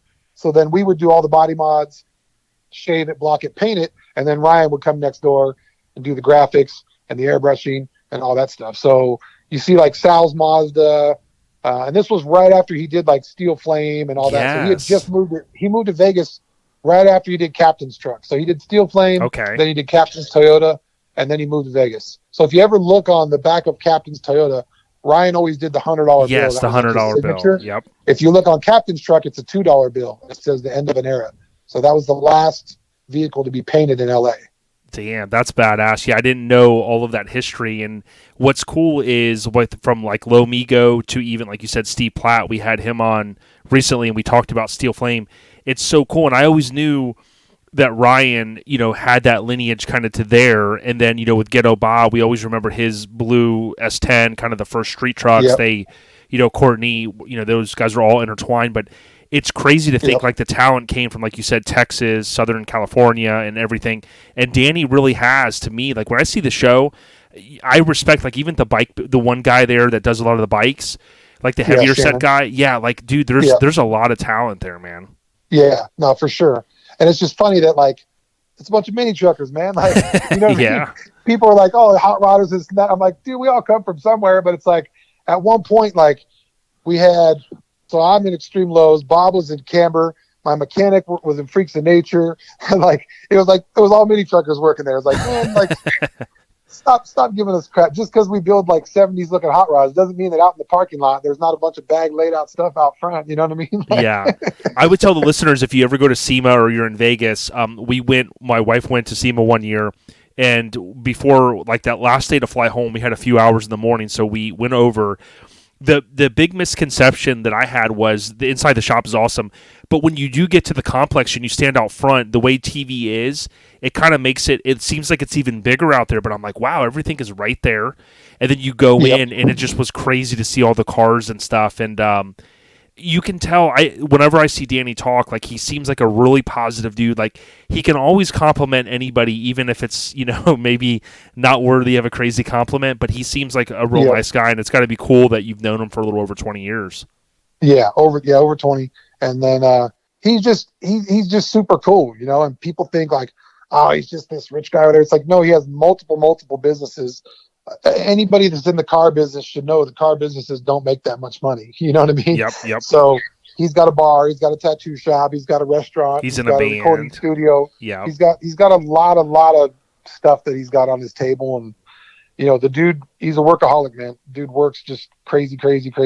So, you get what comes to you, and it's kind of cool because he kind of just lets us do our thing. He comes in and says, here's the work orders, here's this, and this. And then if it's a certain color that he wants to change or whatever, but he really respects like the vision, Ryan's vision, my vision, Bob's vision. He really lets us do like kind of whatever. Like we know what Danny wants, so that's what we're going to do. You see a lot of comments that are like, oh, you guys don't bag nothing and you don't do this. And he always uses Krager wheels. And why don't you put billets? And why don't you do that? But the thing is, there's 5 or 6 other shows that already have that. Yes. So the thing is, we do that. People don't see that on TV because we don't put that on TV. Yep. Obviously, we do that. Everybody wants, a roaster shop chassis, a big billet brakes, and all this stuff. So we do that. But the show is based on the 70s style, which Danny keeps alive, and that's what he likes. Oh, so he likes old vans, and he likes choppers, and that's what he likes. That's what we build, and those are the customers that come to us. We don't build these cars to what Danny wants. This is what the customers want. Right. So when people go online and start knocking cars and you're like, dude, we give the customers exactly what we want. When someone says it would look way better with these wheels, yeah, you're right, but the customer chose that. Like, and a lot of times we get that customer because of the show. They want this style or that style. Yeah. It's just like if you want this crazy, just badass full blown show car that's going to just kill it, cool. Then go to Ken Diggett and get that done for $500,000 to $1 million. There's a shop for everybody. Sure. And he's got a bunch of mini truckers working there too, and we're cool with them too. You know what I mean? It's just it's cool that like behind the scenes we're all cool with each other. All these different TV shows, we all say what's up. We all like each other. We all hang out, and then online you just see the things that people say, and you're like, God, it's not really reality. You know what I mean? Know. So it's crazy. It's just cool that we know the truth, and we're all homies, and everybody's got their niche, and everybody's shop is good at what they do. If they think they're the best, cool. I don't ever think that I'm the best or we're the best or whatever. Everybody's got their own style, and some people build it by hand, and some people use computers, and so I don't care how it gets done. We're all enthusiasts. We're all in this giant automotive industry, and whether it's a lowrider or a mini truck or a hot rod or a motorcycle, it's got wheels and a motor, I'm in. Let's go. Yeah, I was just talking to my buddy Ruben today because it's like I got my whole Lincoln Addict brand and I post Lincolns, and it's funny because lately if I post a stock Lincoln, I get a lot more traction, right? Because there's a lot more older people, 50, 60, 70. I don't say old as in, I mean, there's people though that, they think they're old. I think we're young-minded, but the crazy thing is that it's like, I was talking to my buddy. I was like, I could almost do a whole podcast on when you do lowered vehicles, it like triggers people. I don't know what it is. Yeah. And like with some of these people that follow my Lincoln page, are like, oh, the car is ruined. How are you going to go over a speed bump? All that stuff. And it's like sometimes I've had to like teach myself just to kind of back down and just go, oh, thumbs up, rock on, cool. Exactly. Because it's like you get into these like little arguments with people, and like you said, with social media, it allows for everyone to have that fence where they're not talking to your face, and they're like, oh, that's a piece of shit, and this and that. It's like, damn well they wouldn't ever come up to Danny and the crew and say that stuff, Yeah. 20 years ago, I knocked out a guy at Blood Drag for running his mouth on Street Source magazine. So after that, well, because he thought he could hide because it was the internet, and everybody can do a little bit of research, and I'm not very computer savvy. I could barely do a damn attachment or whatever. I don't like computers. Right. So, I saw his car on there, and then you saw his car club, so months goes by and he ran his mouth and talked all this shit. And I just tapped him on the shoulder and said, hey, you want to say it to my face now? And that was the end of that, and I'm too old for that now, but it's like, it just made me learn, like, you know what, just be humble, be cool. Like the era that we grew up in, and when mini trucking started, we could go to a truck run, go to anybody's camp, any club, what didn't even matter. You could just pass right through. No one said nothing. You could bum a beer from anybody and just keep on going. Yep. And then now it's better now. Don't get me wrong, but like 5-6 years ago, it's like, don't walk over my caution tape, and don't do this. This is my club's campground, and don't do this and don't do that. And it's like, everybody was just always so worked up about everything. It's like, come on, guys. It's like, it's not that. If you're coming to a run to hang out with the 10,000 other people that do the same thing, then why would you want to segregate yourself? If you want to segregate yourself, then just go to the river with your club by your own self on your a weekend. weekend. Yeah, right. Have your own party. Yeah, so it's just, I'm glad to see stuff coming back now. I'm stoked to be going to Maggie Valley just because you could cruise there, and cruising is like, man, cruising is like an awesome pastime, bro. Like, people don't realize, like, it's just, you go back to even 50s and 60s, and, American Graffiti was filmed in my hometown. I was born in Petaluma up in Northern California. George Lucas. It was filmed on our main boulevard there. So it was like this culture, and just like, why can't you just hang out? Why do you got to be on your phone? Why do you got to just hang out, man? It's just, that's all we do. My wife always says, she's always like, I don't want to go because all you guys are going to do is sit around talking about cars. You're absolutely right. Yeah. You get a lot of this younger crowd where the girls are like insecure, and they're like, well, what are you doing? Where are you going? And you've been gone all night. It's 3 a.m. What are you, just sitting in the parking lot? And yeah. They're like, damn. We okay. Yeah. And what's cool is for the listeners That's exactly what we were doing. Yeah. The listeners are hearing, Adam talk, he works, he's tied into a shop that has his own TV show, and it's like, at the end of the day, we're all car guys. We like the stuff, and like you said, it's like a lot of times we've learned to live in the moment, because for so long we didn't have cell phones, even way before pagers, like you said earlier. So living in the moment to me is like, sure, at Maggie Valley, I'm going to be taking some reels and I'm going to be getting some footage, but at some point I'm going to go boom. Either my phone dies or I turn it off, and it's like, all right, it's the homie time. Let's hang out. Let's kick back. It's not often that we get East and West Coast connecting like that. So to me, it's going to be a great time. Exactly. Yeah. No, I'm looking forward to it. Should be awesome. So it's kind of surreal for me to be celebrating 30 years of my car club. It's like, that's bananas to me. Like, when we started, it was just a couple homies and a couple friends, and we had friends in different cities that only lived 4 or 5 hours away, and we're all just like, hey, let's start this club. Oh, yeah.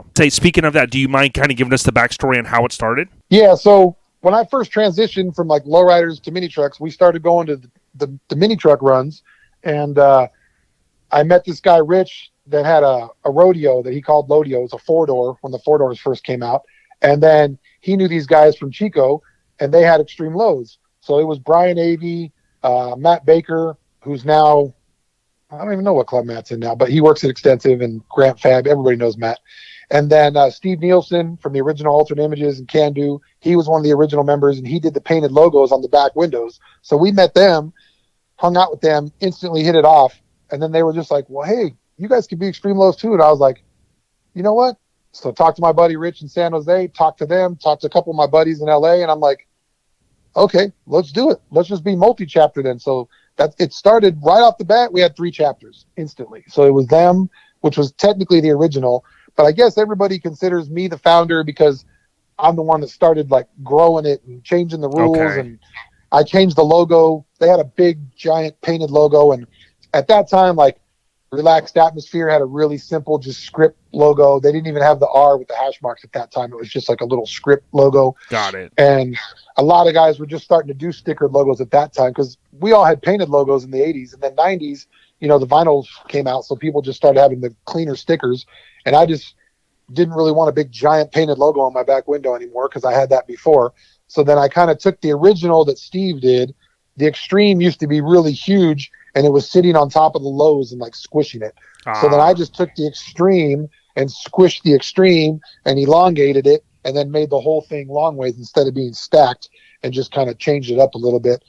And then RJ from Eye Candy, he's in the club too. So I had him tighten it up about 10 years ago, but it still is based. If you look at the original logo, I don't even know if I have pictures of it, but if you saw it, it still resembles the original. We talked about changing it at one time because everybody's like, oh, it's kind of 80s. I'm like, yeah, it kind of is. And it's really hard, our logo, because of all the jagged edges and points. It's really difficult for the embroiderer and the engravers and the sticker guy. Like your sticker always wants to peel, and our jackets, and the belt buckles, and everything's very difficult with this jagged logo. So we always talked about switching it, but then we just never did. And we always kept it original, and we had rules about it. And so we just stuck to those rules. And then I had a roommate that was in a fraternity, so he had some rules, and then I had some of my lowrider rules, and everybody's like, oh, you're too strict. And the club blew up really quickly. Some of my lowrider friends from San Diego that I knew from down there, they started camping with us. And so then they were coming to the runs, and I'm like, man, you guys just need to be another chapter. So Marley, which a lot of people know Marley from San Diego. He's always been a friend of mine. And I was like, come on, man, just scrape your logo. So they had a car club called Basic Obsession. And then, so they just all scraped one day, and they hung out at Bonton with us. Bonton was like our official run in Bakersfield. That was huge. As like a multi-chapter. And that used to be huge back in the day. And that was one of the last ones. So that was the first run as like a multi-chapter club. And that was in 93. So that's why we consider, technically, we're almost 32 years old, but we started counting from Bonton. So Bonton was 1993, May 10th. So that's what we consider our first show as a multi-chapter club. And then that's when it started. And then that's the week that Marley and those guys camped with us. They scraped their logos and started the San Diego chapter. So we always started, it was always friends. And then the only way we ever let it grow and expand was people moving away. So then one of our guys from LA was in the military. He moved to Atlanta. So then Xtreme Lowz jumped to the East Coast. And then somebody else, moved away. So if you did it like a family tree, it would all connect back to the original. And that's always how we wanted to keep it. The only other time we were almost going to have a Japan chapter, and then we kind of squashed it. We're like, no, it's going to be too hard to control. But yeah, so it's been 30 years now. It's just crazy. It's humbling. And I don't know how many original founders and members are still in their own original founding clubs, but I feel that, I've been here for a long freaking time, and it's pretty cool to still be active and still have a bag Toyota, and I have a bag Jetta, and I got a couple bag motorcycles. And so it's pretty cool to just be still doing it and have all my friends still doing it. And 3 of the original founding members are going to be there this weekend. And should be a good time. Yeah, I would tell people you can go on Instagram and type in XTREME. It's going to come up, Xtreme Lowz with a Z. You can also look at the hashtag. A lot of us, including myself, some guys will use XL4 life, or we'll just spell out Xtreme Lowz, just how it's spelled for the club, and you can get a chance to see a lot of those photos. Do you, what would you say to all of the current, and I know what's important too, although sometimes leave on, different terms, what would you say to the current and past members of the club that have helped you get to where you're at, Adam, these days? Man, I would just say thanks to everybody. It's just, I'm really good friends with a lot of people that left the club. Most of the people that have left our club, they've left for to get into dirt bikes or side by sides or boats or just out of the scene or family stuff. And then I've even had members that left for 10 years and came back, left for 15 years and came back. So that's what's crazy to me cool. is that like I just built a C10 for one of our original members. And like you were talking about Tom just bought his 720. So that 720 that Tom just bought, that orange one, is the first C-notch I ever welded in my life. Awesome. And then I redid it, and I step notched it and 4-linked it and bagged it and took the air shocks off it and all that about, probably 12 years ago. I redid the same truck, and then he sold it, and then now it ended up Tom's got it, and then I just built a C10 for him, and now he's back in the club again, and he was one of my original members. It's Mike Clementi, so it's humbling. It's cool. It's just been a good time, and I've met tons of great people, tons of great memories, and unfortunately, some people aren't here no more. Yeah, and rest in peace to those guys and ladies. Yep. And I want to give a shout out to Daryl Poe. Again, we've had him on. He has helped us link up some great guys, and even though you and I had met and I wanted to get you on, Daryl really said, hey, the 30th is coming up for us. Would love to hear Adam. And I said, yeah, I'm like, he's been on the list. We got to do it. But also we recently put Steve's Mazda on our merch, and dude, the old school stuff is where it's at. I mean, it just blew up, and want to give a huge shout out to Ashley Wimmer. Ashley won our female mini truck of the year for last year. So, I mean, there's so many good guys out there and ladies. I know, there's so many badass trucks. Xtreme Lowz got a few mini trucking covers, some iconic trucks and things like that. So to me, I think it's important to spread the wealth. I mean, I know a lot of times the lion's share of posts could be, RA, NC, ST, no regrets, acro. But I tell people all the time, Xtreme Lowz is up there. The guy's been doing it 30 years, and there's no end in sight, it doesn't sound like. No, definitely not an end. And we've always kept it small, too. That's the thing is I've never wanted to be the biggest. I like all of our chapters to only have 4 or 5 guys. I like it all to be a tight group of friends. I don't ever want to be the biggest. I don't want, even though we're pretty big now just because of if you add all the chapters together, but we've never, and even me, I've been in the scene forever, but I've never been like, like that guy. I don't get out there and, but even though I've been here forever and known everybody and we've had very, very influential and a lot of people in the club that aren't in the club that were still good friends, like Travis Nowak. He was in the original That's LA right. chapter. I forgot about that. And he's in RA now. Steve Nielsen was original founding chapter. So Mike Self, editor of Street Trucks, was in the original LA chapter. Brandon Burrell was in he had his own chapter. That's right. So it's like a lot of these people, they were all in our club at one time and left for one reason or another. And like I said, Brandon's one of my best friends.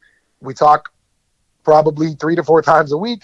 And I was in his wedding. And it doesn't matter that he's not in my club anymore. You know what I mean? Like that doesn't matter to me. Some of my best friends, they're not in the club. I've had to kick out people that are still good friends. It's just, I think that's another problem too that clubs have is that when people leave the club, people get mad or angry or, we don't talk no more. It's like, I don't care. Like I'm still cool. I invited people, like we're having a big anniversary dinner in Maggie Valley and I invited ex-members.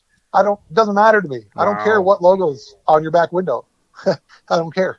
Yeah, and that's something for us all to take, because I know some of us, maybe you have a falling out with a friend or you've been in this thing 20, 30 years, you might have falling outs, but like I've tried to reinforce to people, things I've done is kind of buried some beefs. I know some are going to be like the Hatfields and McCoys, we all know some of those in the scene, but, for the most part, like you said, Adam, it's like, hey, if you can, let bygones be bygones. You can be cool with people, and my big thing is just bury the beefs if you can, you know what I mean? Exactly.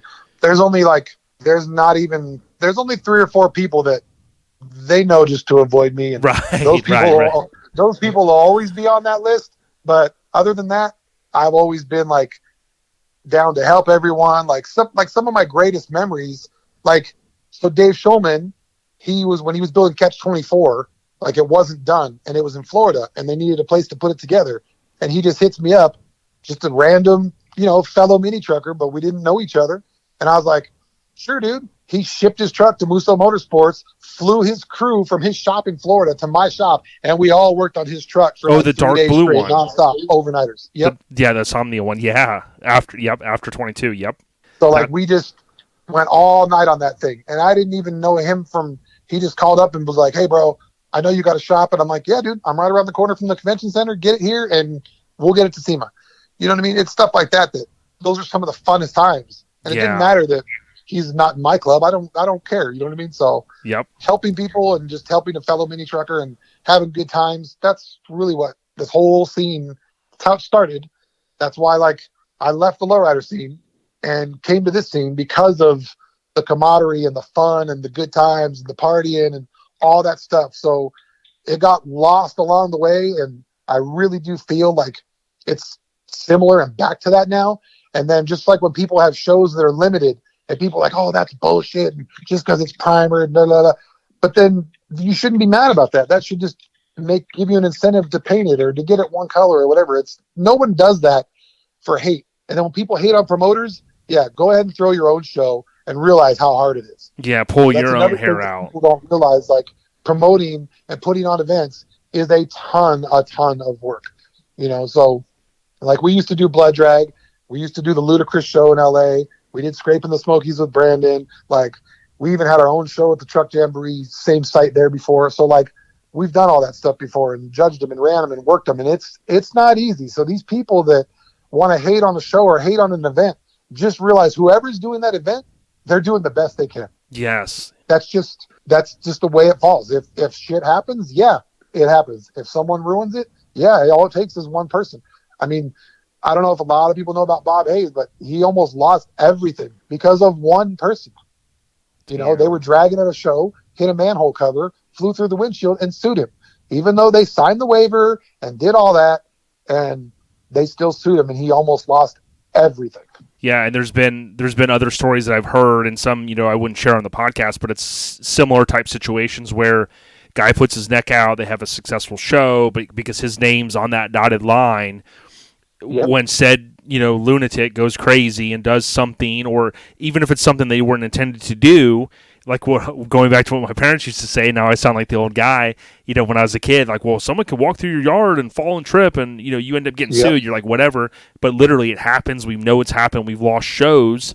Not everyone knows, but we've lost shows because of it. So exactly. It's just like, just have a good time, be responsible, and that's it. Like, it's not hard, man. It really is not hard. And then a lot of times too, like, a lot of members don't police their own members. That's one thing that, like, and I've seen people literally die at Spring Splash. Like, a guy died in his own vomit because his club didn't keep an eye on him. So he literally died at the run, you know, of alcohol poisoning. So it's like, people police your members, you know what I mean? So I had to stop Steve Platt from doing a big burnout at Spring Flash one time. There you go. And Steve's a big listener. He's going to get a chuckle out of that. But yeah, I mean, back before Steel Flame was Steel White at that time. right, Steel White. Yeah, and that's what too. Like, you know, I had literally a conversation this week with my buddy Ruben about. We were talking about the old days, and, you know, I said some of us have done. I mean, I'll speak for myself. We'd go to Show Fest, and, you know, we'd have fun. I mean, we wouldn't get crazy malicious, but at the same time, it's easier for like a homie to be like, "Yo, Jay, you know, you got to back down a little bit or whatever," versus, you know, you start getting someone that's like, you don't even know them and stuff. And then, you know, everybody takes their alcohol different. Some guys are drinking a lot. They want to fight, this and that. But yeah, words of wisdom, you know, make sure you have a couple people looking out for all your crew and stuff. And as Adam and I'll speak for myself, as I've gotten a little older as well, obviously I'm a lot more reserved. I've really tamed back, but you know, I think what with some of the sideshows, which is a big West Coast thing, and you have these things they're calling the street takeovers and all that, it sucks a little bit, a lot, I should say, but I think what it is a lot of it is, you know, people want to go viral. And I mean, you got these guys doing, I love hip-hop, I love the Oakland stuff and all that. It never computes to me on why people want to hang out a window and do donuts and go flying and almost get ran over and think that's cool, and they start dancing. I'm like, I don't get it. I don't get it. I'd rather go to there's a time and a place for all that, you know. So a show ain't the place. They need to go to, like, I've never been to Burning Man, but I heard, like, you can go to Burning Man and kind of do anything. Go out there in the middle of nowhere and do something. I mean, you can go do it out in the middle of nowhere, but, you know, there's a desert out here outside of Vegas if you want to come and do it. You just you'll be cleaning your truck for a week after that. Ask Mark Zarate. He did it in Tacoma. yeah, he did. And shout out, he's got the old, I just call it the Grant Custom topless Tacoma. You know, they got that now, so we're excited. He's got that, so it's cool that he's going to finish that. There's so many other, you wonder, like, if you start thinking back, like, man, how many iconic trucks never got finished and just disappeared. Like, I've been looking for my 4Runner for 20 years. Wow. And Matt Baker found it at one time, and I guess it had a blown motor. And I offered the dude to give him my bag Caprice for it, LS swapped and everything, just to get my 4Runner back. And the dude said no. I was like, dang, dude.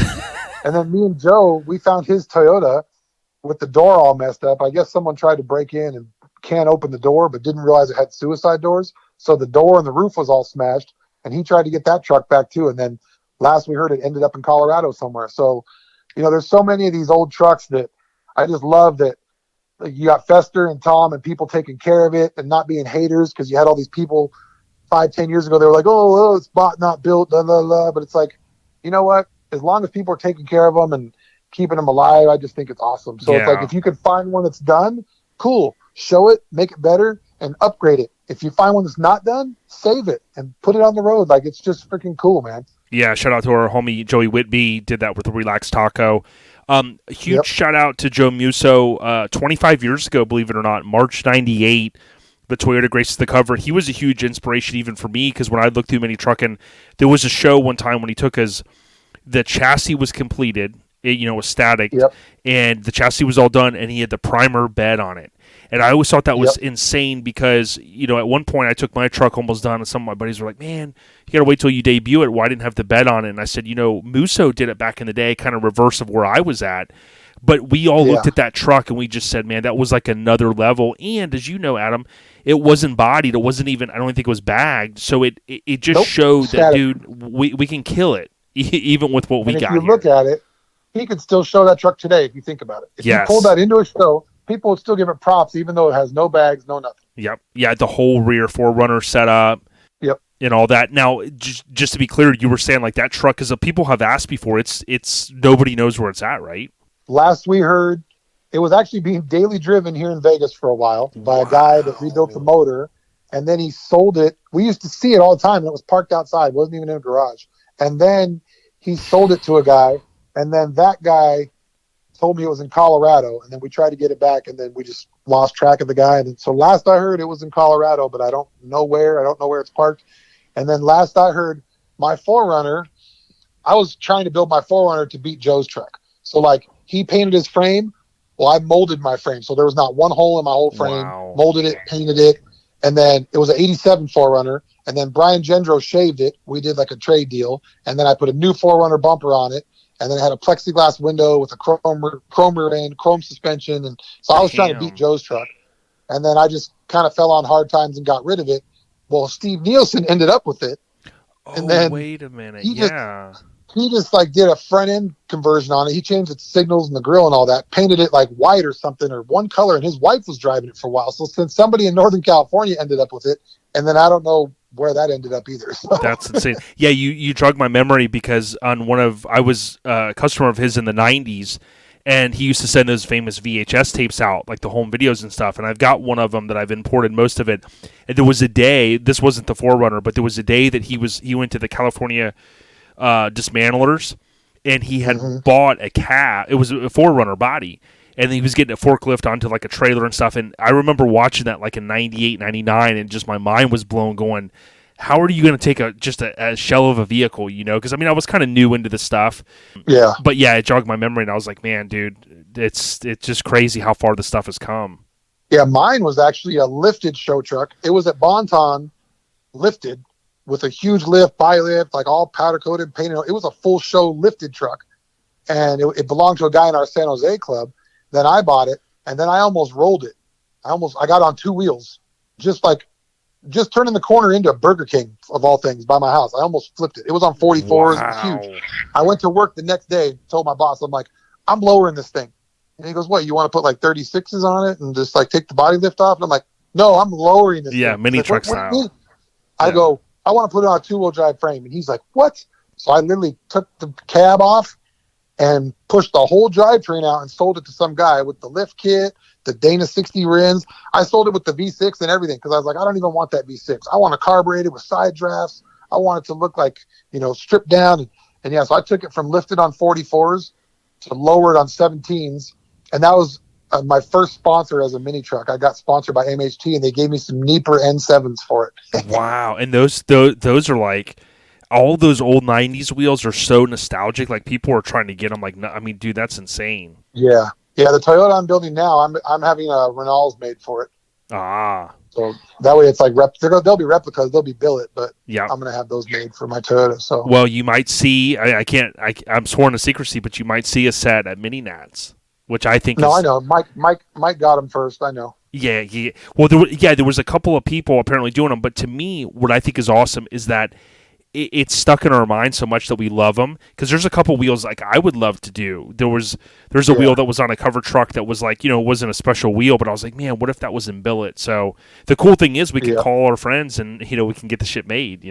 Exactly. Yeah. Ironically, I was building this truck for a guy in our club that passed away, and oh wow, he wanted it to mimic my old truck. So I had an '87 extra cab long bed with a Z rack on it with 16-inch Renaults in like 94, 95, something like that. And I had a roll down back window from C.R. Lawrence and a rag top and all that. Dude. So he wanted to build that truck. So I'm building what was a replica of my old truck, and then when he passed away, his family just told me to keep it. So now I'll never get rid of it. And this has always been my favorite body style. So it's an '87 extra cab long bed, and it was one of my first mini trucks, and it'll now probably be my last mini truck. But yeah, so it'll be, I've been busy and haven't been able to finish it, but probably in the next couple of years it'll be done, and it'll be throwback, old style, but laid out, of course. Yeah, and what was the homie's name that passed away? Everybody calls him Bones. His name was Anthony Romero, but everybody knows him as Bones. Damn. So he passed away about 6 years ago. So yeah, we've had about 6 people pass away in the club, not just in the scene, but just in our club. So it's, now that we're getting older, you think about that thing, and like another fond memory, I had a really bitchin' 6-seater golf cart that was all laid out, and I had Stitchcraft interior and everything, and Courtney crashed it. Wow. So one of my great memories was us being at West Coast, and I used to not bolt the steering wheel on because people used to come and try and take my cart when I was in my tent sleeping. So then I told Courtney, I'm like, hey, the steering wheel's not bolted on, so be careful. And he started driving all crazy, and we hit a big bump, and the steering wheel came off, and we crashed into this guy's Nissan. And I was like, dude, shit. And I was like, thank God that Courtney was driving, because Courtney was Courtney. Right. He could smooth it over. He smoothed it over, and they were like cool with it because he worked for Mini Trucking and all this good stuff. Yeah, and I'd be like, hey, we'll feature your truck. If it would have been me, it would have been a freaking riot and a club on club giant fight. We would have all gotten kicked out. But since Courtney was driving, it was all good. Yeah, I love it. We're talking with Adam Madrigal. Yeah. Okay. It's Madrigal. Yep. Madrigal. Thank you so much, dude. Man, for sitting down with us, dude. Shout out to Xtreme Lowz. Any other comments you got, man? Dude, you've given us a lot of gold. I was gonna say I could go on for days, dude. I've been in this scene too long, so I know everybody and got tons of stories, and we could sit around and reminisce for 5-6 hours. And I'd still keep. I know I get sidetracked because I keep coming up with other backstories, but I love it. Being here for so long, it's just those memories pop up, and they're still great, and we still have a good time, and we still enjoy ourselves. You know what I mean? And yeah, now you got kids and grandkids and everything else. So hopefully one day I'll be build a mini truck for my granddaughter. So yeah, I love it. And I often say, someone like yourself, you really should have your own podcast. You got so many stories, but because you don't, you took a little bit of time to share some stories with us, and we can't thank you enough, Adam. And like I said, shout out to Xtreme Lowz. I want to come kick it with you guys a little bit and slap hands. There's a lot of good members. Daryl Poe, of course, won the truck. He's won so many accolades with his truck and stuff. So to all the current and past members, keep doing what you do. Yeah. Adam, big salute to you, brother. I appreciate it, man. Hey, thank you so much. All right, we'll see you this weekend.